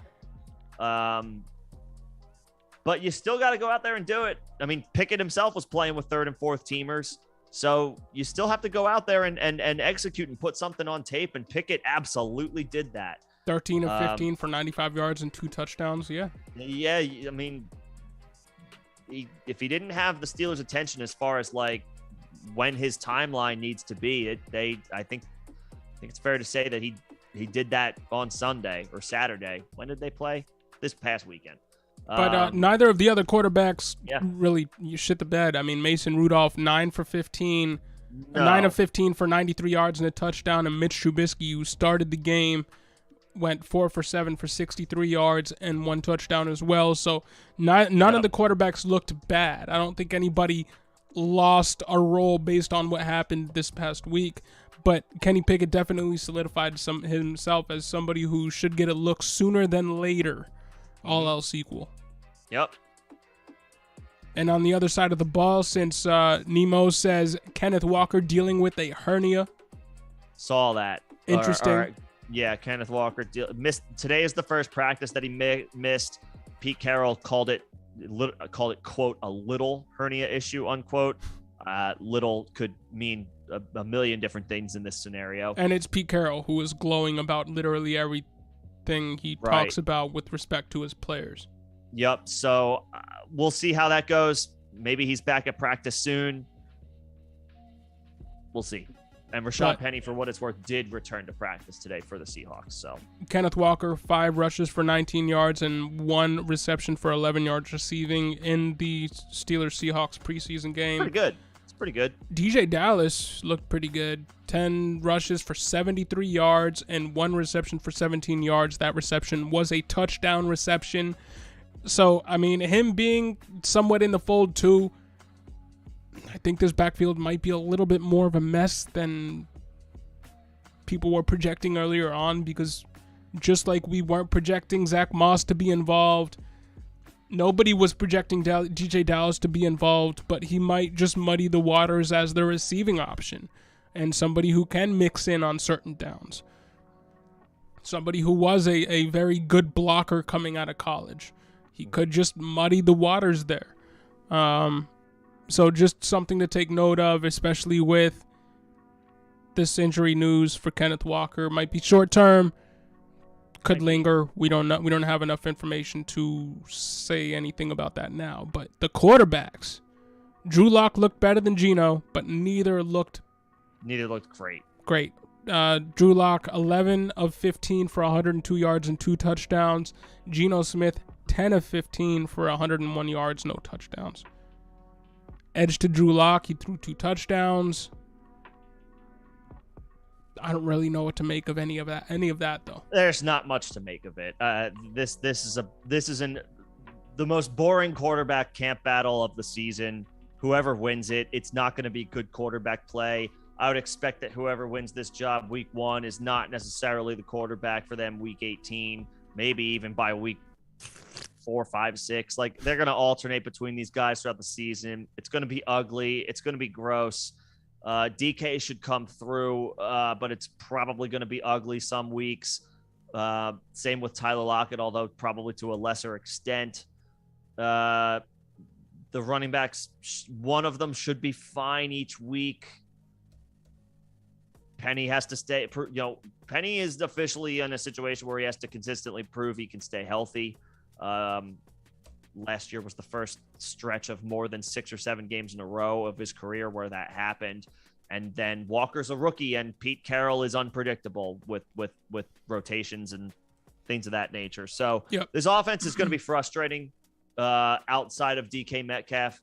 And I'm at this point, it's like, I don't even know if I want to bother with anybody, at least this year. Unless you're in best ball and you can pick up Tyler Lockett super late. Yeah. I don't mind DK in the 5th round either. That's fine. Just in best ball. But like, I'm not drafting either one of these quarterbacks. The tight end, forget about it. Well, Noah Fant should. He could be all right. I'm off him. Yeah, he could be okay. It's going to be gross, and it doesn't matter who wins this job, because the Seahawks are one of the teams they're on the short list of teams right now that you can definitively look at and say they are hoping to get one of the top prospects in 2023. And Notorious, which third-party ranking site do you think is the best, and which one do you think is the worst than ADP? I think ESPN is one of the worst. Absolutely, I would agree with you there. So, Nemo does sucks. too. Yeah, ESPN sucks. And speaking of Nemo, member for 5 months. That's awesome. Yo, thanks for that, man. Much respect. Appreciate it. Yeah, Yeah. Appreciate it very much. Even though you just want to beat me in our members-only league, still much respect. I can't wait to see whoever wins that. Well, John's not much of a shit talker. We're gonna find out who is. Like, you're not much of a you are not somebody who has a track record of being that pest in somebody's ear after a win. No, that's not my MO.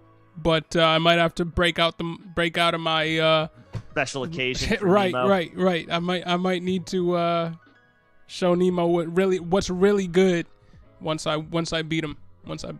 Well, that member for 5 months is pretty good in and of itself, and we appreciate the support, Nemo. You already know. Yeah, Mr. All Pro Nemo. Yes, sir. Yeah. But yeah, ESPN stinks from an ADP perspective.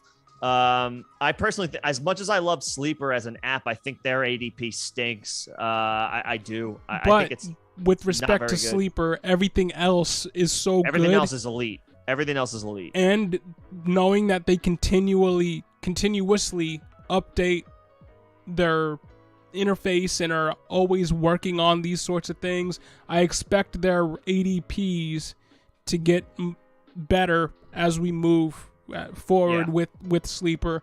I do think they're the best interface, hands down, for pretty much everything. The only thing they really need to fix is their ADP, and I mean, once they get that figured out, they're pretty much the best in all aspects. Yep. Yahoo is pretty decent, but the third-party ranking sites, I mean, I'm typing in underdog ADP is what I'm doing. I'm not going off of a third party's ranking.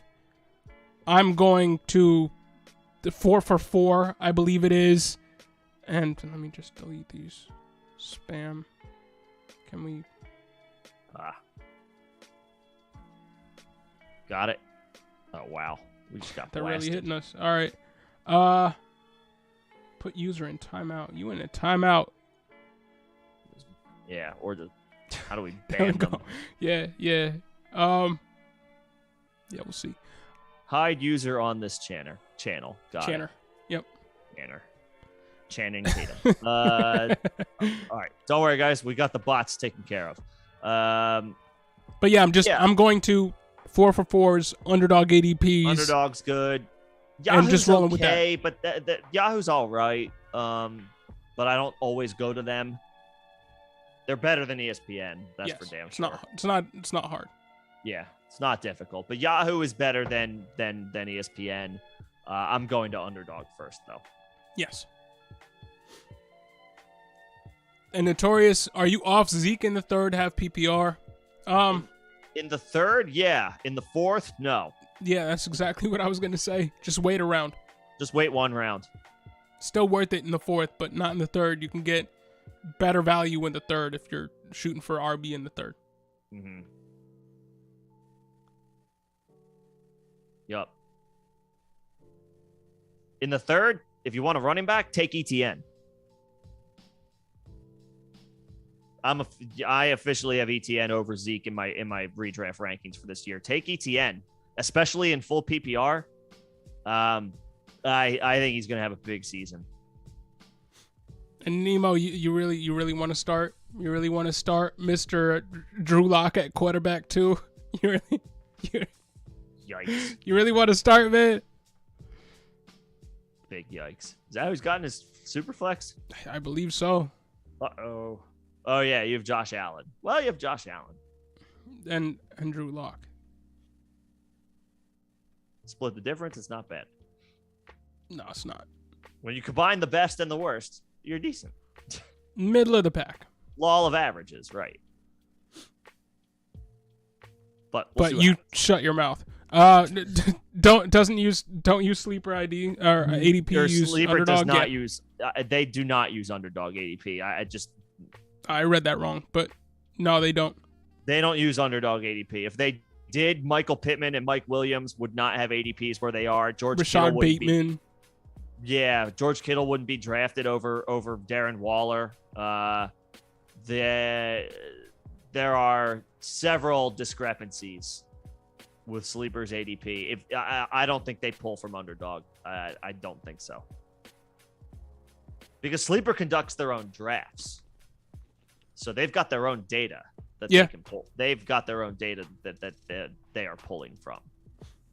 But what they need to implement is they should source from Underdog. A stronger turnaround. Yeah, I think they're still using ADPs, aggregate ADPs, including data from 5 months ago that isn't valid anymore. So I think that's where Sleeper needs to update. They need to throw out ADPs probably on a monthly basis. Yep. And Notorious Breece Hall or Travis Etienne? Etienne. Yeah, after the Mekhi Becton information and the Zach Wilson information, I think it's Etienne. It's close. I like both of these dudes because they have pass catching upside, and while Breece has a Michael Carter problem for now, I think Breece is one of those dudes where he's a rookie who should see his playing time increase as the season progresses. He might be a little frustrating to own to start the season, but I think by the second half of the year, it's that quintessential scenario. Maybe after the Jets bye week. When's the Jets bye week? That's always the time where it's like, okay, now the rookie's taking over. Week 10, I think. We might not have to wait that long, but that's usually when it's like the switch gets flipped from maybe like a 60-40 split to a 70-30, 75-25 split. I don't even think we're going to have to wait that long. Probably not, but we will for at least to open the season. So whereas ETN is going to be the dude right away for all 17 games. So for that reason, I have to give a slight edge to ETN, but I do like Breece for this year. I think he should be just fine. But ETN would in a vacuum, just rankings, just straight rankings without any analysis, ETN over Breece. Yo, Nemo, the Bills are on bye when we play. Oh, man. Oh, man. No. Oh, talk your shit, dude. Let's go.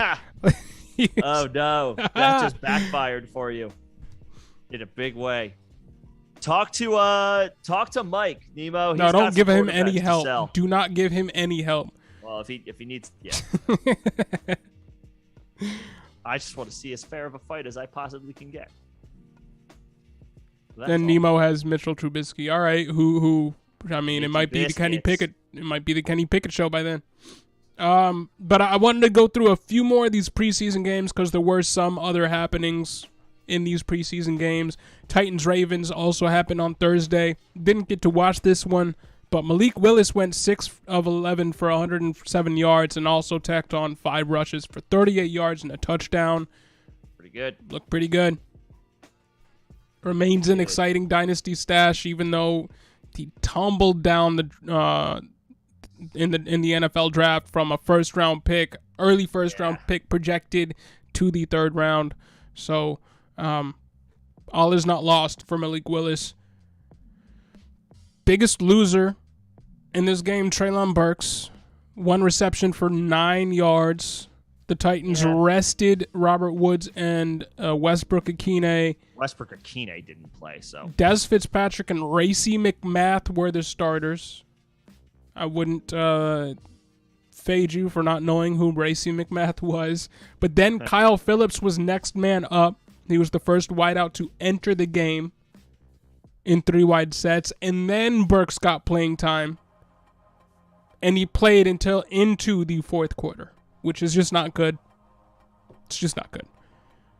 Now, while Malik Willis was scrambling around, Treylon Burks was wide open down the field for a few down the field shots. So you can't knock him for that.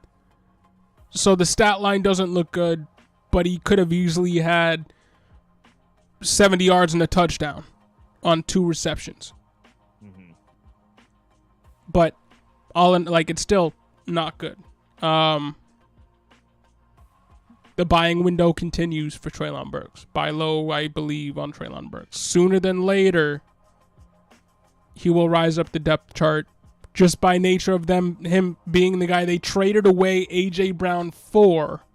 And at that point, with Ryan Tannehill, he could present somewhat of a value. Yeah. So in Dynasty, I don't hate you going out and trading for Treylon Burks. Don't trade George Pickens for Treylon Burks, but no. I wouldn't hate you trying to figure out a way to get Treylon Burks.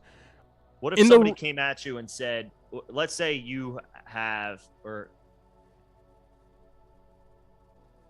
let's say you have Jalen Tolbert and Romeo Dubs, and someone says, give me both of those guys and I'll give you Burks. Done. Doing it? Yeah. Yep. There you go. But in the run game for this game, for the Titans, a little bit of an interesting situation there developing as for the backup job behind Derrick Henry. Julius Chestnut outplayed Hassan Haskins. And he played before Hassan Haskins. There you go. Chestnut played every snap of the first 2 drives. And then Hassan Haskins didn't enter the game until the 3rd drive. You can take and just based on what they did on the ground, Julius Chestnut 7 for 44 and 1 reception for 12 yards. Hassan Haskins 6 for only 19 and 3 receptions for 29 yards. That's pretty good. Playing with the clear-cut backups for the Ravens. Not bad. That's pretty good. 3 for 29 as a no, it's not. It's not bad, That's especially good. For a guy we weren't expecting to be much of a pass catcher. But Julius Chestnut outplayed him, and the coaches said as much after the game. Mike Vrabel was vocal about Julius Chestnut doing real well in the game. So there you go. On the other side of the ball, not much to really say. Tyler Huntley looked great. Yeah, Huntley looks solid. 16 of 18 for 109 yards and a touchdown, and 3 for 17 on the ground. Cool. Yeah, stock probably just went up. Rojo was good to see. It was good to see you, bro. What's going on? Man. Mike Davis was the RB1 in the game. Cool.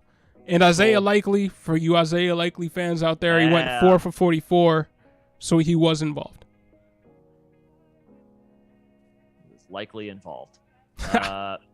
Yeah, Mike Davis, RB1, because J.K. Dobbins and Gus Edwards, of course, are not going to play in the preseason this year.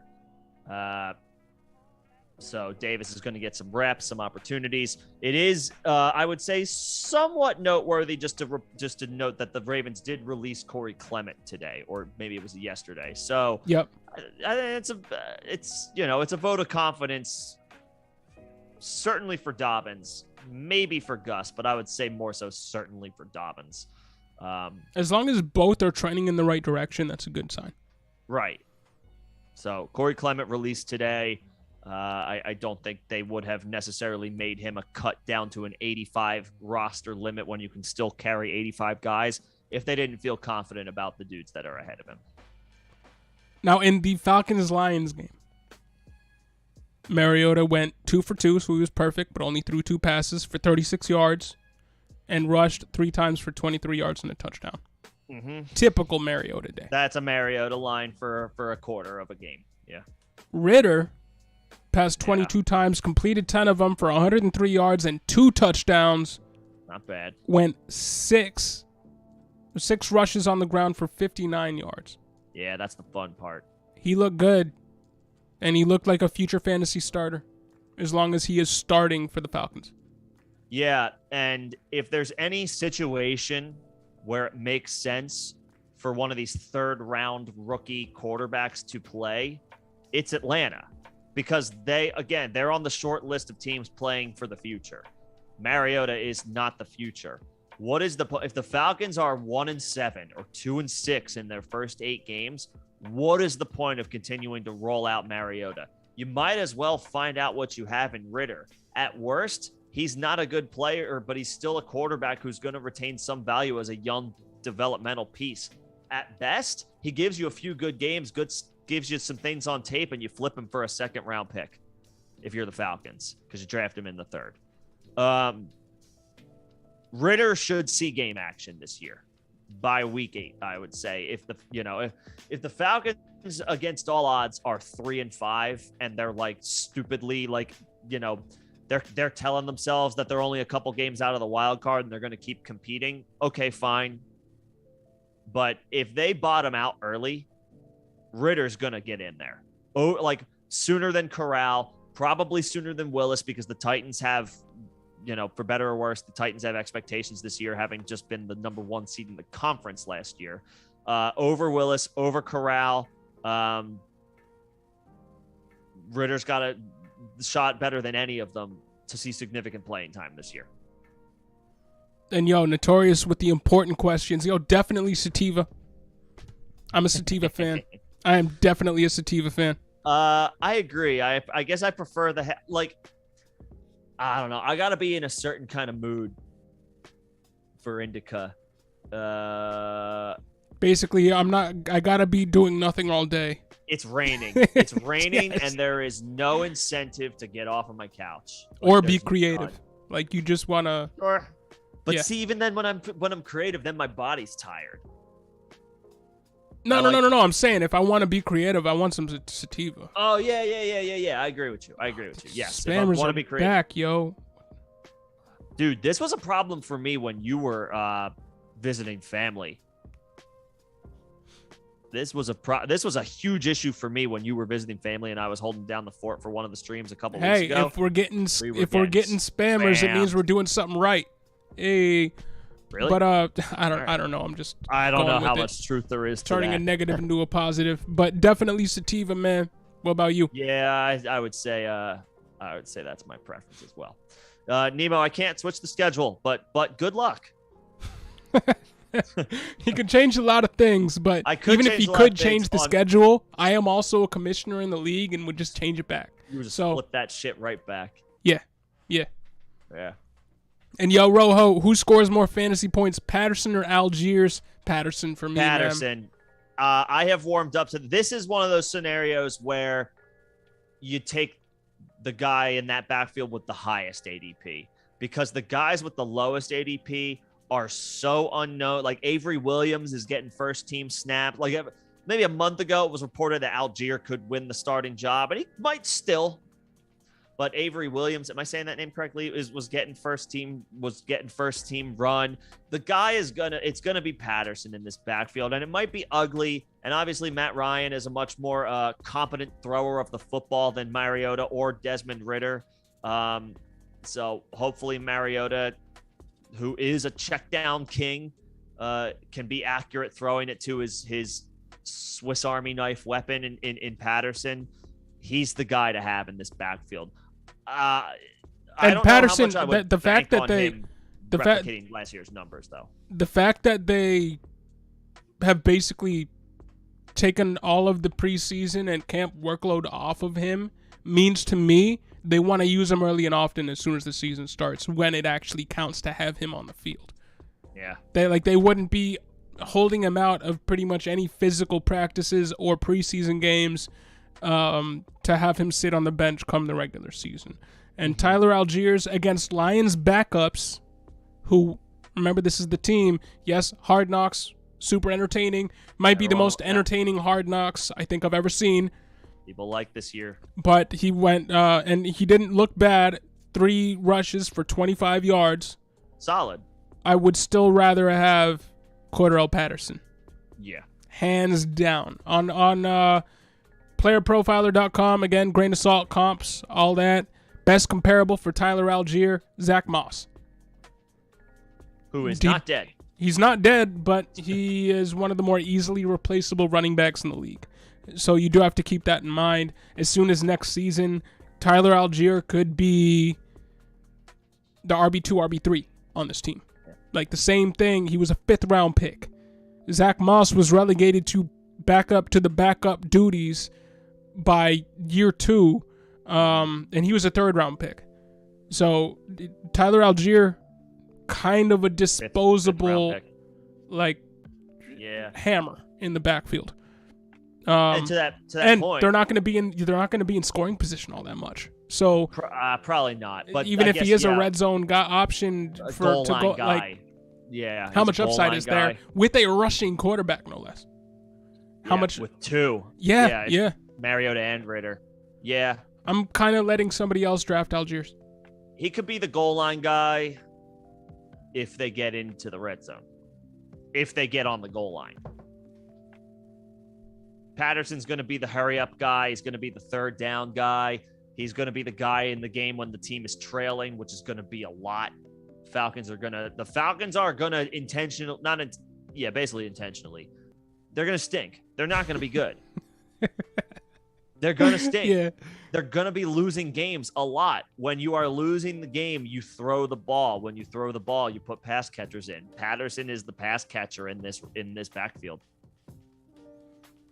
And speaking of pass catchers, Drake London went 1 for 24 in the game, and then he went out with a knee injury. But according to Arthur Smith, the injury is not a long-term thing.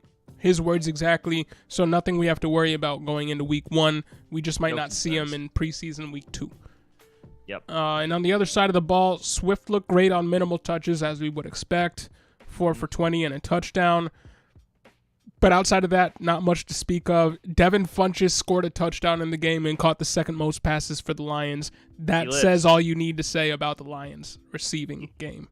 He lives. Like, okay. If I'm on Ross St. Brown and DJ Chark ain't out there, I don't care. Yeah.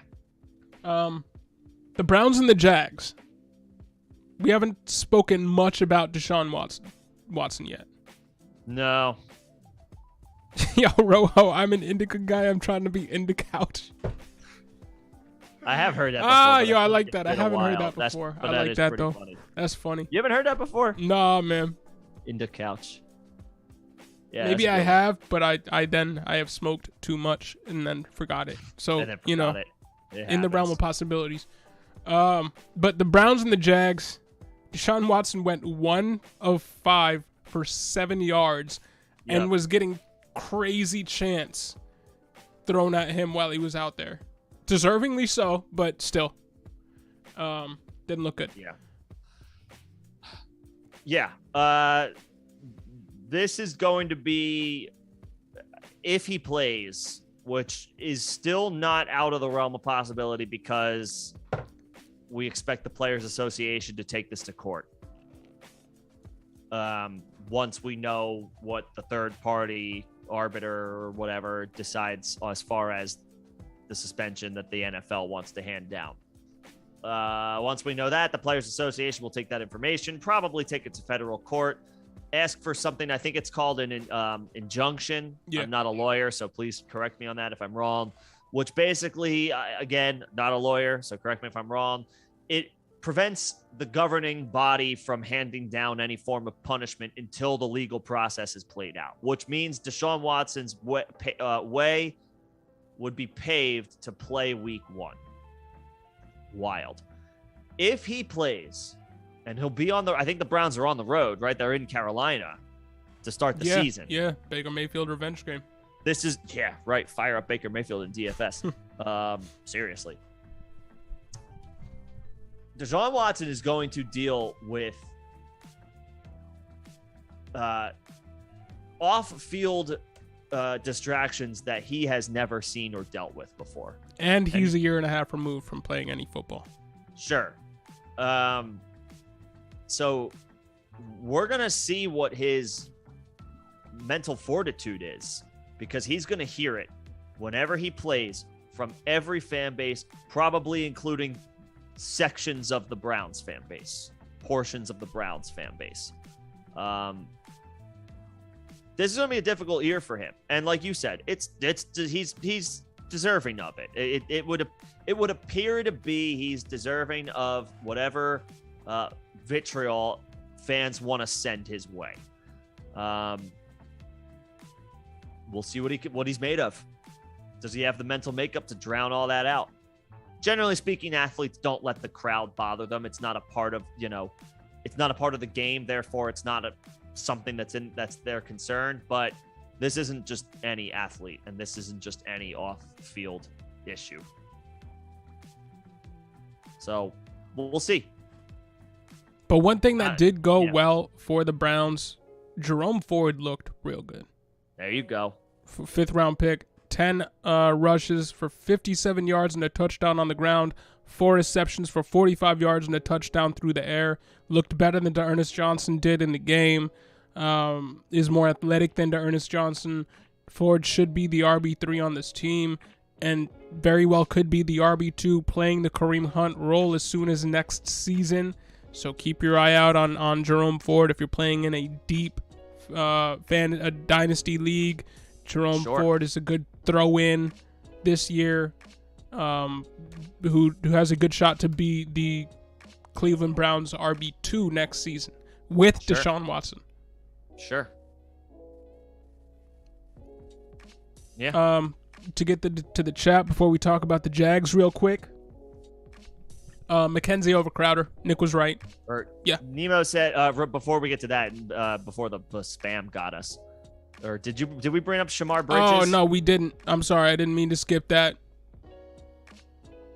I mean, yeah, Shamar Bridges. I didn't see Shamar Bridges.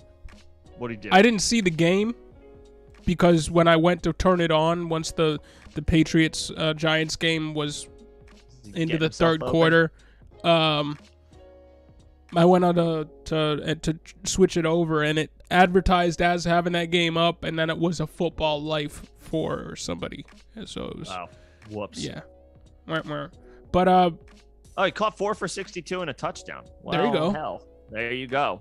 Did he have a good game? Yeah, he had a good game. Yeah, I mean, look, the receiving opportunities for Baltimore are wide open. It's Mark Andrews, Rashad Bateman, and then who wants a job? I would say, I guess Devin Duvernay is pretty locked in because he's got, he's got special teams, high-end special teams upside in addition to being able to contribute as a wide receiver. But after that, it's like, who wants a job? So, sure. Why not Shamar Bridges? He could have a shot at a roster spot. I don't know if he has a shot to start at all. He's 6'3", but ran a 4.7, and he never had more than 301 yards in college. I hope for him. I hope it works out for him. Love to see a HBCU guy get some play in the NFL. Love to see an undrafted free agent rise to the occasion. But, I mean, he could also be a camp body. But, hey, it would be great to see him out there in an NFL uniform come week 1. Sure. And, yeah, I got to give Nick props. He identified McKenzie over Crowder. Crowder can't stay healthy. So it looks like it's the McKenzie show, man. I say. It sounds like it sounds like this is his job to lose, and he's not going to lose it. I think Jamison Crowder is going to be a great wide receiver for the Bills.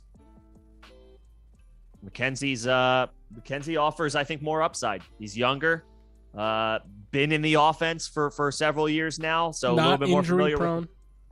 To this point. Yeah, I mean, Crowder's older.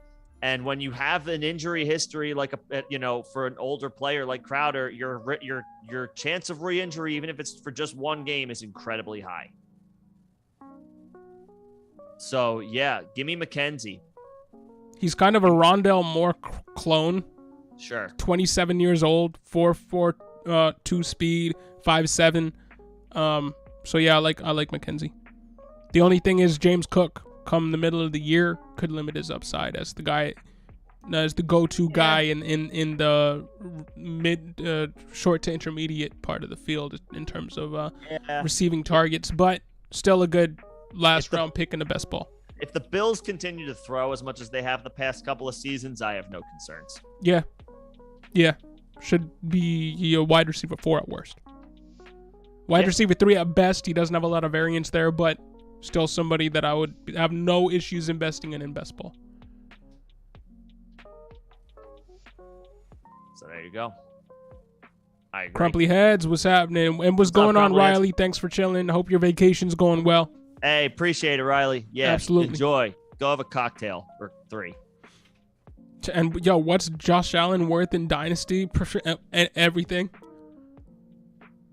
Yeah, especially in a superflex. The like everything. Your house. If Sam is still in here, I offered him 6 first-round picks over the next 3 years for 4 being in 2023. So for Josh Allen, and he turned it down. I'd be willing. I have paid 3 firsts.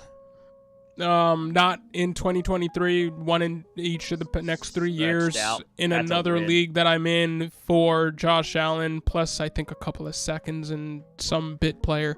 Then I count that as a win. Literally, it's Josh Allen. To me, just name your price, and it's worth it to me. I'm borderline at that point. Yep. And if you got to throw Dak in to get Josh Allen, 100% fine at that. Fine. If you got to throw Dak and 2 firsts, okay, Fine. Cool, let's go. That's where I'm at. I'm at. Yeah, name your price and let's see how high it is. That's how it should be with Allen. It's a blank check. It's a blank check. And that is whoever has Josh Allen on their team has the luxury of. You have to go to them and see what it's worth and see if that's what you want to pay. Multiple firsts attached to multiple established players would be fine. Would be a fair price. Yeah, what are you paying 15 years ago? To get Ben Roethlisberger for 15 years in his prime at age 26 with a better arm.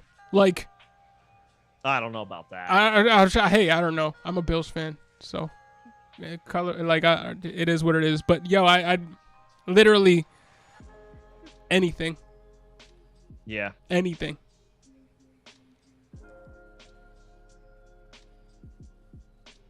But yeah, all right, so to get back to what the Jags did in this past preseason game, Trevor Lawrence, 6 of 12 for 95 yards and a touchdown.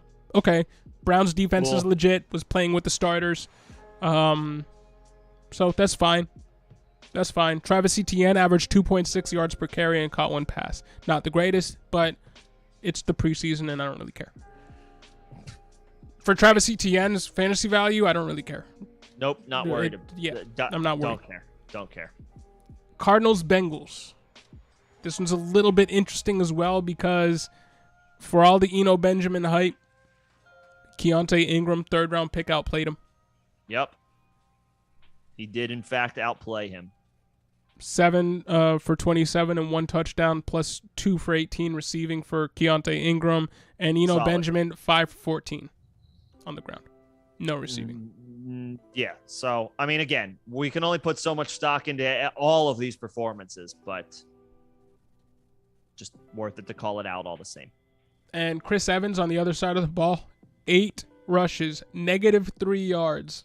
Gross.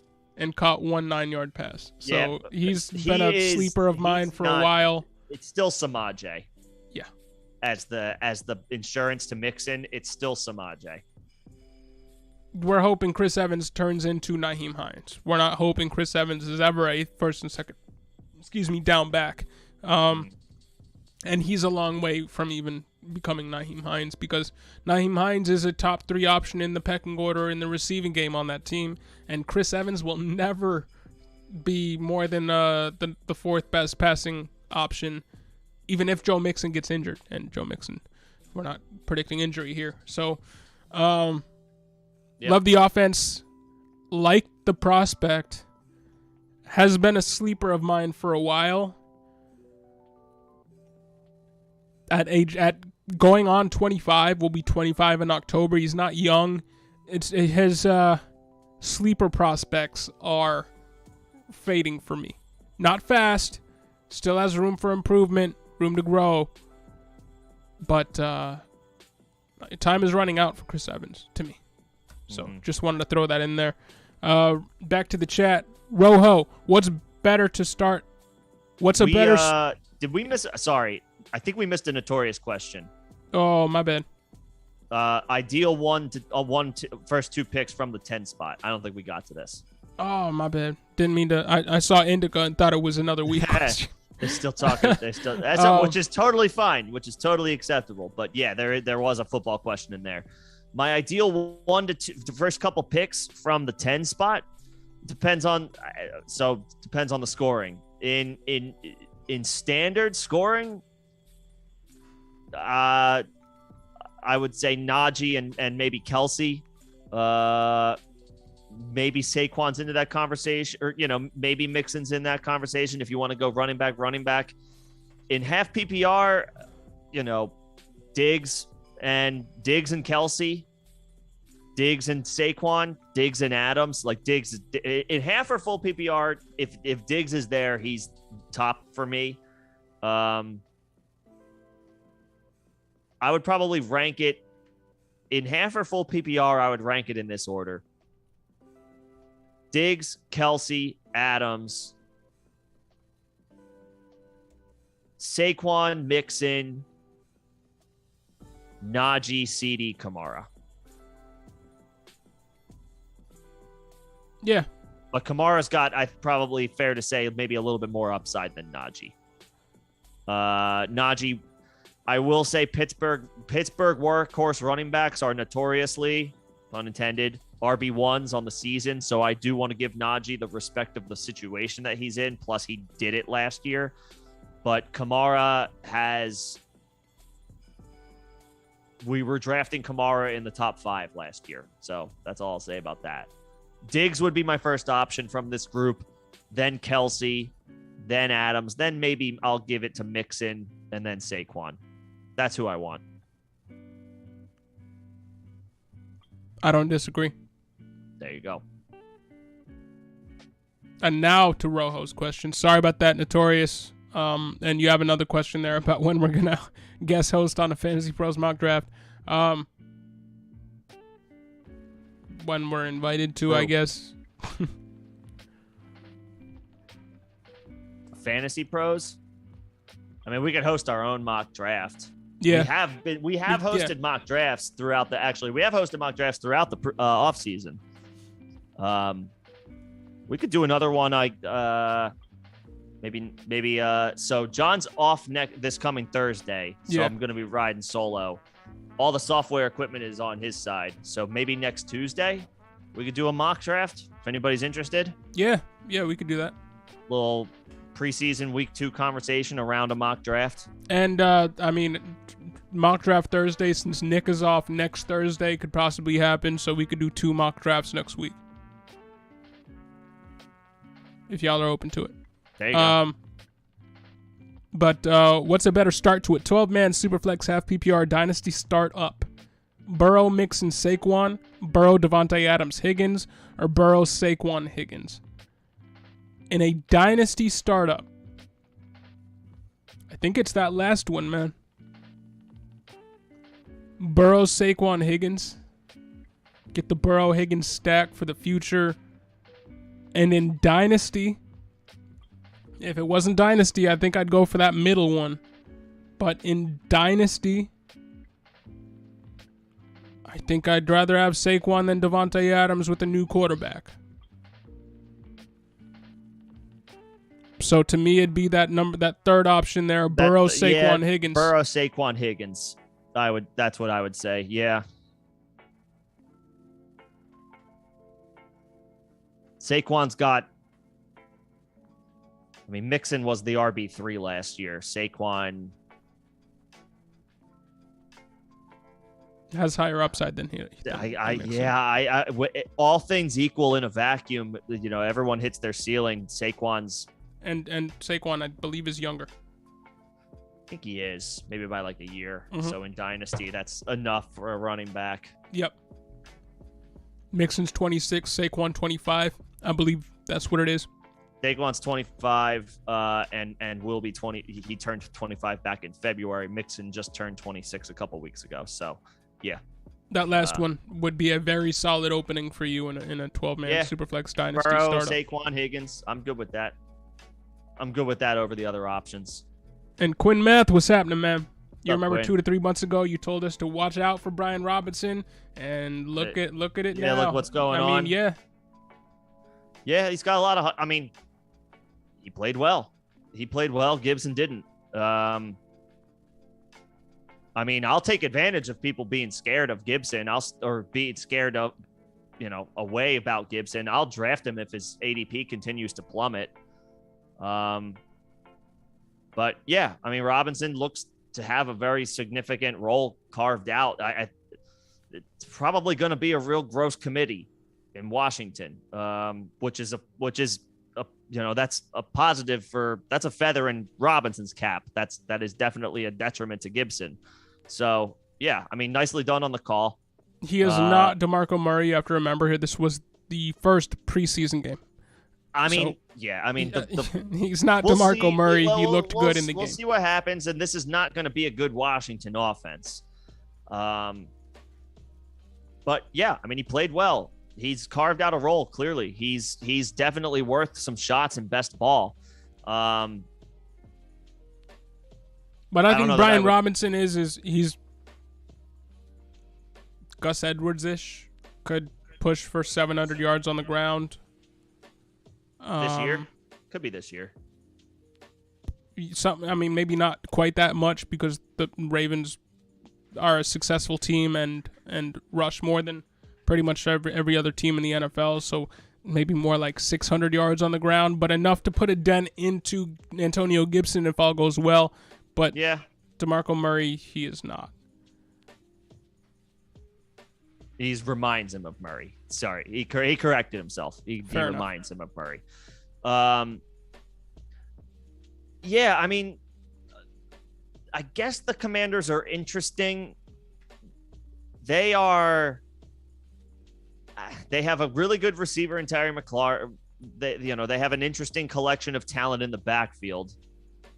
I visually don't know what to make of it. Wentz has big games, and then he has games where it's like, what the hell happened? Like he's very up and down. The defense should be better. They get Chase Young back, or didn't they? Is Chase Young practicing? I feel like, did he start camp like on the PUP list or something? Is Chase Young practicing right now? Likely starting camp on the PUP list. That's what's back. Oh, he's to the PUP list. Has he been activated yet? I don't have the answer to that. It doesn't look like he's been activated yet. So hopefully they get him back sooner than later. I don't know. Could they be interesting? Yeah. Could they make some noise? Are they better than the Giants? Probably. Sorry, Nemo. They don't have better rosters than the Cowboys or the Eagles. The better roster, singular. So, I mean, we'll see. Could they make some noise? I mean, it's the NFL. Any team could make some noise. But hey, if you're excited, then you're excited.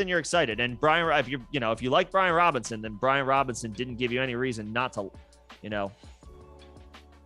feel good about him moving forward.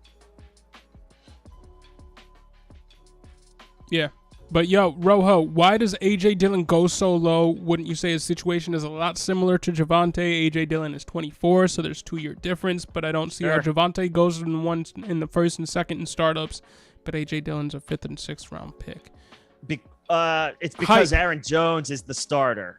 And Javonte is one of the most hyped players in fantasy, especially Dynasty, to come into the league over the last 5. I haven't seen, and it is deserved. If he were to get the backfield all to himself, it is deserved. But he's one of the most overhyped players that I've really ever seen in recent memory. He just is. And AJ Dillon isn't. AJ Dillon came in and was kind of a head-scratching move at the time. People didn't think and that Aaron pick Jones made is there. sense. And there was a couple of factors that factored in there. AJ Dillon reminds me just his career trajectory of Derrick Henry. Got drafted while DeMarco Murray was there. Is built like Derrick Henry. Yeah, he is. Was drafted while an incumbent. RB1 was there. And split work for the first few seasons before getting the role all to himself and exploded. Like, I don't know if A.J. Dillon ever does that, but the career trajectory, just most running backs come out the gates hot and just start hitting the ground running. A.J. Dillon kind of reminds me of that career trajectory. Not saying he's going to have the same outcome, but there's a lot of similarities there between the first few years that we saw of Derrick Henry and the first few years that we've seen of A.J. Dillon. As far as the disparity between him and Javonte, just take advantage of it and draft him in the 4th and the 5th and then start up. Because once Aaron Jones moves on, big things for AJD. Yeah. I mean, and they'll probably draft somebody else to kind of A.J. Dillon becomes Aaron Jones, and then maybe somebody else takes the A.J. Dillon role. But then Dillon elevates to the starter as a 24-year-old. Or how old is he? Is he 23 right now? Or how old is A.J. Dillon? 24, I believe. Oh, he's 24. Okay. So by the time he's a 25-year-old, he's a full-time starter. So you got probably 3, maybe 4 years of some big-time production. I mean, look at Derrick Henry. He broke down at age 28, going on 29 after 3 years of stellar production. And before didn't do much. Like, I don't think the Packers are ever going to give a guy Dillon. No, I'm not. Career trajectory, not one-for-one comparison in what they've done on the field. Like, come on. I'm not saying anybody's going to be Derrick Henry, but as a bigger guy that was drafted with an incumbent, and it took them 2 to 3 years to see the field as the RB1, there are similarities for sure. And A.J. Dillon does have the upside to be an RB1. Will he be the RB1 overall for 2 to 3 seasons? No, most likely not. But he does have the upside to be an RB1 for 2 to 3 years once he hits 25 and Aaron Jones isn't in the conversation anymore.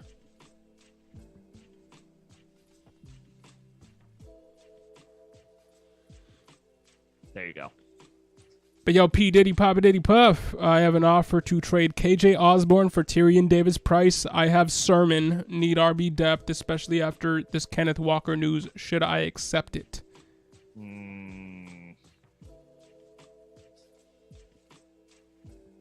No. I wouldn't. I don't think I would either. I would not. Osborne is 25-year-old receiver coming into, I think, his 3rd year in the league. And I think is going to be one of the biggest beneficiaries as far as offensive philosophy shift from last year to this year. The Vikings, I think, are going to throw the ball more than they have in recent seasons with Kevin O'Connell coming over from L.A. Out goes the ancient Mike Zimmer and his run the ball. Let's see what happens on 3rd down style of offense. Maybe run the ball again. They are going to throw the ball at a rate higher than they ever have, and they're going to open it up more than they have in recent seasons. Osborne is going to be a direct beneficiary of that, and I think is primed for a solid wide receiver 3 season. Tyrion Davis-Price, it's not often that lightning strikes twice, and I know that he was a 3rd round pick relative to Elijah Mitchell being a 6th round pick, but this backfield's going to be hard to predict with. I know Mitchell's hurt right now. He picked up a hamstring injury. He's out for the preseason, and it's kind of concerning for, his start to the season outlook, but he'll be back eventually. Jeff Wilson is still there. You mentioned Trey Sermon is still there, and Trey Lance is going to vulture rushing production in a way Jimmy Garoppolo never could. This TDP could be fine. KJ Osborne should be fine. And then Osborne will fetch you TDP plus in the middle of the season if you still feel like you want to do the deal. Yeah. I'm not trading Osborne for TDP right now, though, 1-for-1. Even if running back is a need for me, I'm not doing that. Yeah, there would need to be some draft picks or some extra collateral added on there for it to be an equitable situation for me. But I do not think having Sermon factors into the equation at all.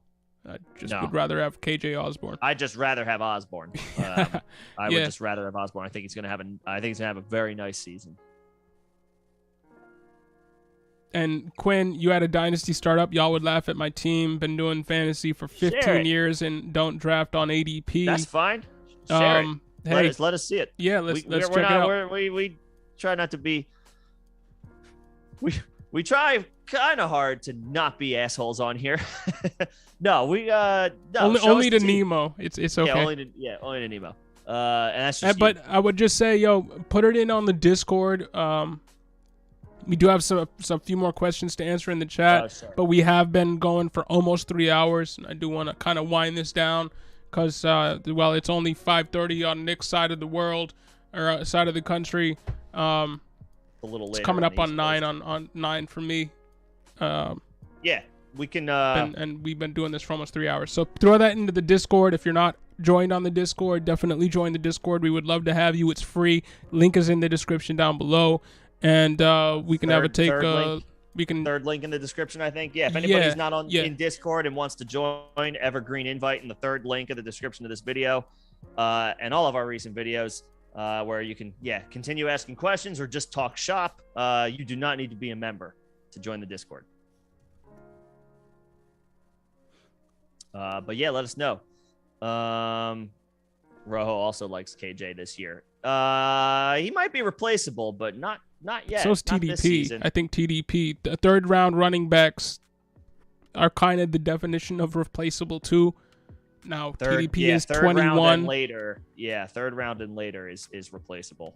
But for a team where we've had a different RB1 in 5 different consecutive seasons for Kyle Shanahan, like he might have a higher season or a higher ceiling for a little while, and then like with Kyle Shanahan, who's as fickle as anything, like it can go in the tank real quick, and he's never going to be the RB1 over Elijah Mitchell. So KJ Osborne could rise up to be the heir apparent to Adam Thielen. Stranger things have happened. Adam Thielen himself, I believe he was a 5th rounder. That might be right. So Thielen was like not drafted high. Or no, was he undrafted and Stephon Diggs was a 5th rounder? Yeah, that's what it was. Yeah, he did go undrafted. So, I mean, KJ Osborne with a good season, I mean, he went from 0 targets year 1 to 82 targets year 2. If that trend continues, at only age 25, 2 years away from his age apex season, there's a very good possibility we haven't seen the best of KJ Osborne. Yep. And Devin Labaskio says, downloaded the redraft draft kit the other day, and I must say, great stuff. So shout out to Nick for putting that together. I'm glad you found it helpful. Appreciate that. And also says really like the Gainwell video. I think he has a path to take over. You did that. So hey, much respect for checking out all the content, man. Yeah, appreciate it. With Gainwell, he's certainly trending as a guy who's gonna put a significant dent as far as workload in the Eagles' backfield this year. The reports were today he didn't have a great practice, but like, okay, he's human. But Miles Sanders has not taken the reins in this backfield. They split the work substantially last year. I have no reason to believe it won't continue this year. Does Gainwell catch 7, or maybe not catch? Does he score 7 touchdowns this year? Maybe not as a backup running, but especially when Sanders scored 0 last year, you got to think he takes at least a couple of those back. But if Gainwell gets 4 or 5 scores, I mean, he's gonna give you some RB2 weeks. I love drafting him 150 picks into a best ball. Redrafting might be a little bit more. It's hard to say the word frustrating because with an ADP like that, he can't really be frustrating if you're taking flyers on him. But in best ball, where you don't have to predict the weeks he does well, I'm all in. And then hey, Sanders, the coach was wearing a Gainwell shirt the other day. Last week or the week before. I mean, I've never seen him wear a Sanders shirt, so I mean, it has to mean something. He has not worn a Miles Sanders shirt yet. Has anybody in the world? Not that I know of. Not that I know of. But Sanders was drafted a few years ago. They could just let him walk. Now they would probably bring somebody else in. Gainwell doesn't project as a workhorse, but you don't have to be when you're drafted 150 picks into draft and are attached to one of the most dynamic rushing attacks in the NFL. Absolutely. And Quinn, you're keeping A.J. Dillon in my keeper league over Waller, Gibson, and Bateman? I'm fine with that. Yeah, I have no issues with that. Rojo Bateman piggybacking off of that. A.J. Dillon had more rushes than Jones and also had as many receiving yards with half as many receptions as Jones. Yeah, I mean, I've been adamant. I think Aaron Jones catches 65 balls this year, which opens up A.J. Dillon to be lining up as the running back a little bit more. So, you know, Bateman is the one who's a little bit tougher of a sell as far as who to choose as your keeper, but that's an easy call over Waller and Gibson. Yeah, I mean, I have no problem with keeping Dillon over Bateman. Yeah. Especially, I mean, again, and you know your league mates better than we do. If it's more valuable to you to keep the running back and take your shots at wide receiver in the draft, then do it. Bateman maybe, I guess I would just say Bateman may be cheaper from last year than Dillon, but again, also a slightly more replaceable position. Yeah, running back's harder to come by. So right. But yeah, I don't hate that either. Nemo, hey, you don't hate that. You don't like the Giants, but you're just a Barkley truther. All right. Oh, sorry. I thought you were okay. My bad. For some reason I thought you were a Giants guy. My bad. All right. Well, then my apology is revoked. There you go. Go Chargers, go. And Devin, you went to the Eagles training camp. So are you in Philly, bro? You in the surrounding area? Respect. Gainwell was always the first one hitting the machines, and the last one getting extra work. Dude is putting in the work, man. Good to see. He's going to be a pass catching option for them. Did it last year. Caught over 30 balls. Might be hard to expand on that with a guy like A.J. Brown in the mix, but I mean, a backup running back, 150 picks into a draft, catching 30 balls on the season. It's good work. That's good value. Doesn't sound like much, but given the situation and the role, it's pretty good. And yo, Rojo talking about A.J. Dillon, those thighs don't lie. Man is a truck. He's a beast. I don't think Kylan Hill becomes the Aaron Jones. I think if anything, based on what happened in this past preseason game, Tyler Goodson played ahead of Kylan Hill, who I don't think played at all in the preseason game. And Tyler Goodson, 12 rushes for 37 yards, 2 for 24 receiving. So I think if anybody is going to be the lightly used, I'm not even going to say Aaron Jones, but maybe the Jamal Williams to the Packers backup. RB1, it would be Tyler Goodson. So keep your eye on Tyler Goodson, Dynasty Stash, put him on your taxi squad, keep him for a year, see what happens.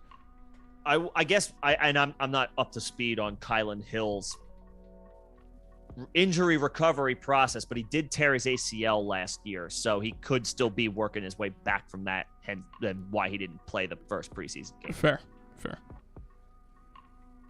But he did look good in his limited opportunities last year. Of course, a torn ACL, unfortunately, is a significant enough injury where it could take away from some of that. And he was a 7th-round pick to begin with. And he was a 7th-round pick. Replaceable. I think he was a little bit more talented than that draft capital gives him credit for, but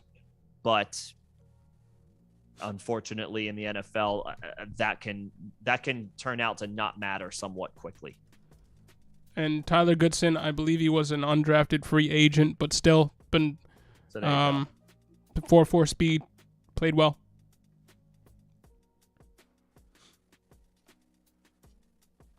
There you go. And what's next in the chat here? 24. Yep. And TDP's backfield by week 14 could be, but we would still just rather have it KJ Osborne. If Mitchell missed 5-6 games last year, it's not out of the realm of possibility that Davis Price is the dude for the fantasy playoffs.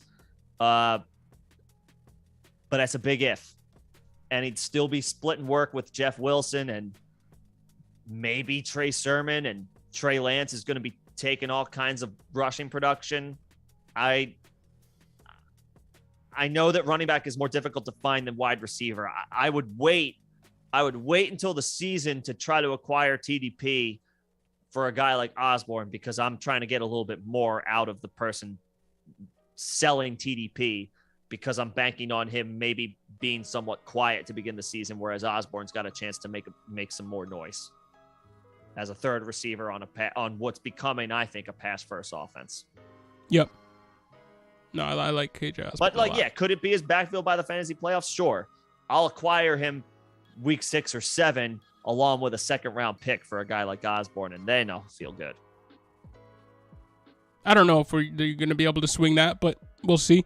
Notorious. Shoot your shot. Appreciate it. Much appreciated. Yeah, and welcome obviously. to the Discord.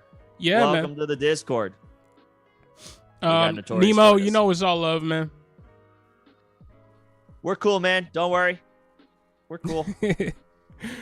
Quinn, all right, you threw your team in here. Javonte, Josh Jacobs, number 2. Interesting. Saquon, number 3. Waddle, 4. Drake London, Rashad White, Kenneth Walker, TDP, David Njoku, Greg Dulcich, Rondell Moore, Jahan Dodson. Okay. It's a lot of rookies. A lot of rookies. If you feel good about them, then that's all that matters. I mean, Drake is a good investment this year, or should be, just because the opportunity is huge for him. John, I know you're not crazy about Waddle this year. Not crazy about Waddle. Josh Jacobs as your second pick, I think, is what you're saying here. People put you on blast for taking Josh Jacobs in the second round. It's interesting. We'll see how it goes. It would have worked out in the past because he has been a low-end RB1 for pretty much his entire career. I think he's more of a mid-tier to high-end RB2 this year, so that could backfire for you in that area, but you still have Javonte and Barkley. So that's what I mean. Getting Saquon in the third, I don't is value. I don't care what you did in the second, so that's fine with me. Your tight ends could be a little rough. Njoku and Dulce, I mean, and you do have a couple of rookie running backs the who Browns are depth paid guys. Njoku for whatever that's worth. They paid him. Yeah, but there's just if it really is Brisket, I'm worried. So keep an eye on tight ends that are on the waiver wire. Yeah, give me a guy like Everett or something. I mean, it might be rough if you ever have to start one of those rookie running backs, but we'll see. But as long as you feel good about your squad. Oh, he's got Ertz. He forgot to include Ertz. All right, that's much better then. That's good. It's a 10-team dynasty. Okay. So all right, so dynasty. So mixing in, you got a bunch of rookies. Yeah. Okay. No, I don't hate that then. I'm good with that. Rondell Moore should get off to a hot start without Hopkins. Yeah, I mean, look, as long as you feel good about your squad, that's all that matters. The drafting might be a little unconventional, but yeah, I mean, at the end of the day, this is supposed to be fun. You mentioned you take the guys you like. I love I can't, like, how could I ever argue with that? It's supposed to be fun. Take the dudes that you want to root for anyway. I love grabbing guys that I like rooting for. In best ball, I'll diversify and draft guys that I don't really like, just to diversify my shares, my assets. But like at the end of the day, you're gonna naturally gravitate to dudes. And if there are guys where it's just like, I like these guys, I root for them, therefore I want them on my fantasy squad, then fuck it, man. Do your thing. Yeah. I wouldn't draft Josh Jacobs in the second, but also that it's not my call. Yeah, I've had guys that I've been a homer on for being a Bills fan and just took my guy. I've done lopsided deals to acquire Gabe Davis before he was before that he went off in the postseason. Yeah. Like Gabe. People were making fun of me for trading away Damian Harris for Gabe Davis in the second, and it ended up working in my favor. So I mean, all the trades to acquire people, you can't ever judge them in the moment. Not accurately, at least, because especially in Dynasty, there are a lot of different variables. You're playing with the people's entire careers.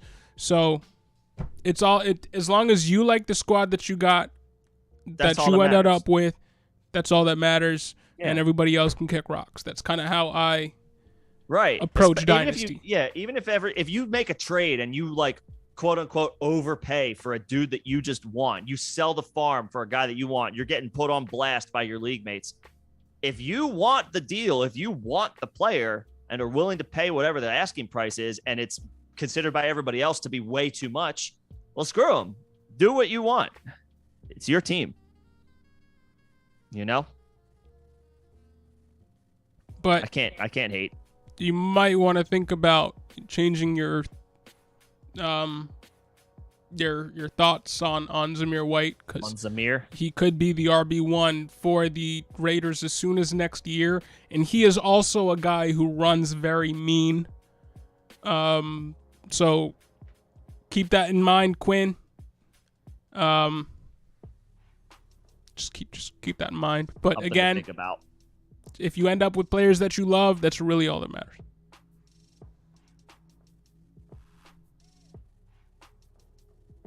Yeah. And yet, to me, every year, if I don't make an insane pick that makes everybody go, "What the fuck?" Then it's not too far for me. If that's your, if that's like motivation for like, but also at the same time, like making a pick, but also like making a pick where it's like, I don't care what y'all think. I think this is going to work out, but everybody else in the moment thinks you're crazy. Then, hey, do what makes you have fun. Do what makes it fun for you.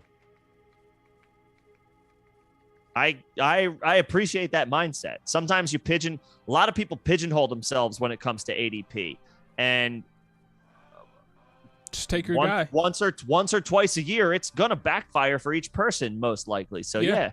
Take your dudes, sink with your ship, not somebody else's ship. If you're doing the research and you believe in somebody and you're just high on somebody that nobody else is, and you think you identified a diamond in the rough, hey, maybe it works out for you, and everybody 2 years down the line is saying, hey, I wish I grabbed that guy for the asking price. You know what I mean? So yeah, don't hate that at all. And Xavier Dubs, exactly my boy White. You like Zamir White too? Love to see it. Love to see it. Xavier joined the Discord, right? He did. All right. Yeah, we are going to figure out a league. If we didn't mention that earlier while you were in the room, we are going to figure out a league, something to have you in there. 4 votes. We have 4 votes already for a second league. So between the two of us, that's 6 plus Riley and Xavier would be in theory, if those, would 7 be 8 teams. Would be 8 people interested in a second league. So we're on our way. We'll figure it out. And all the members have already bought in, so no extra money on your guys' end. So no, the investment to our channel, which we appreciate, which we always appreciate, is more than enough for a buy-in for a league to play with us. So did Rojo already throw his name in the hat? So that's nine people. Boom. So you can see it's growing. If you guys want to play fantasy with us, it does require a membership. One more final plug before we shut down for the evening. If you're interested in becoming a member, there are details about that in the first link of the description of this live stream and all of the videos on our channel. It'll give you some details there about what's to come as far as a membership. If you're not interested in becoming a member, but you want to keep the conversation going, you can join the Discord. Third link in the description of this video. Ask questions, just talk shop over in the community that we're growing over there. Absolutely. And finally, for redraft this season, the second version of my redraft draft plan is available. Second link in the video that's this description, and all of our recent videos, maybe the past like 5 or 6 or so, maybe a little bit more than that. Player breakdowns for 150 players, positional strategy, and an attempt at helping you navigate the waters of your draft as it unfolds, depending on what happens. So plenty of content, plenty of options for us. We will be back for the members tomorrow at 6 p.m. Eastern. I will be with you guys Thursday at 6 p.m. Eastern. We just had somebody else join the Discord, so that is exciting. Was that you, Quinn? Did Quinn join the Discord, or whoever Meeboo is? I like that name. Oh yeah, there. Yep, yes sir. All right, nice. Welcome in. All right, so the Discord is growing. But yeah, I think that about does it for us. For the rest of this for the rest of the evening. John, anything else to add? No, just thank you to all the members. Thank you to everybody who chilled with us during the stream. It was a lot of fun, a lot of engagement. Didn't tail off towards the end. It actually got more engagement towards the end. So appreciate you coming in here, Quinn, throwing us some questions at the end. Devin, you too. Yeah, man, just thank you. Gratitude to everybody who just chills with us every Tuesday, Wednesday, Thursday. And we'll be back here with the members tomorrow and back with the general public. Nick will be back with the general public on Thursday. Yep. Sounds good. Everybody have a good night. Peace, y'all.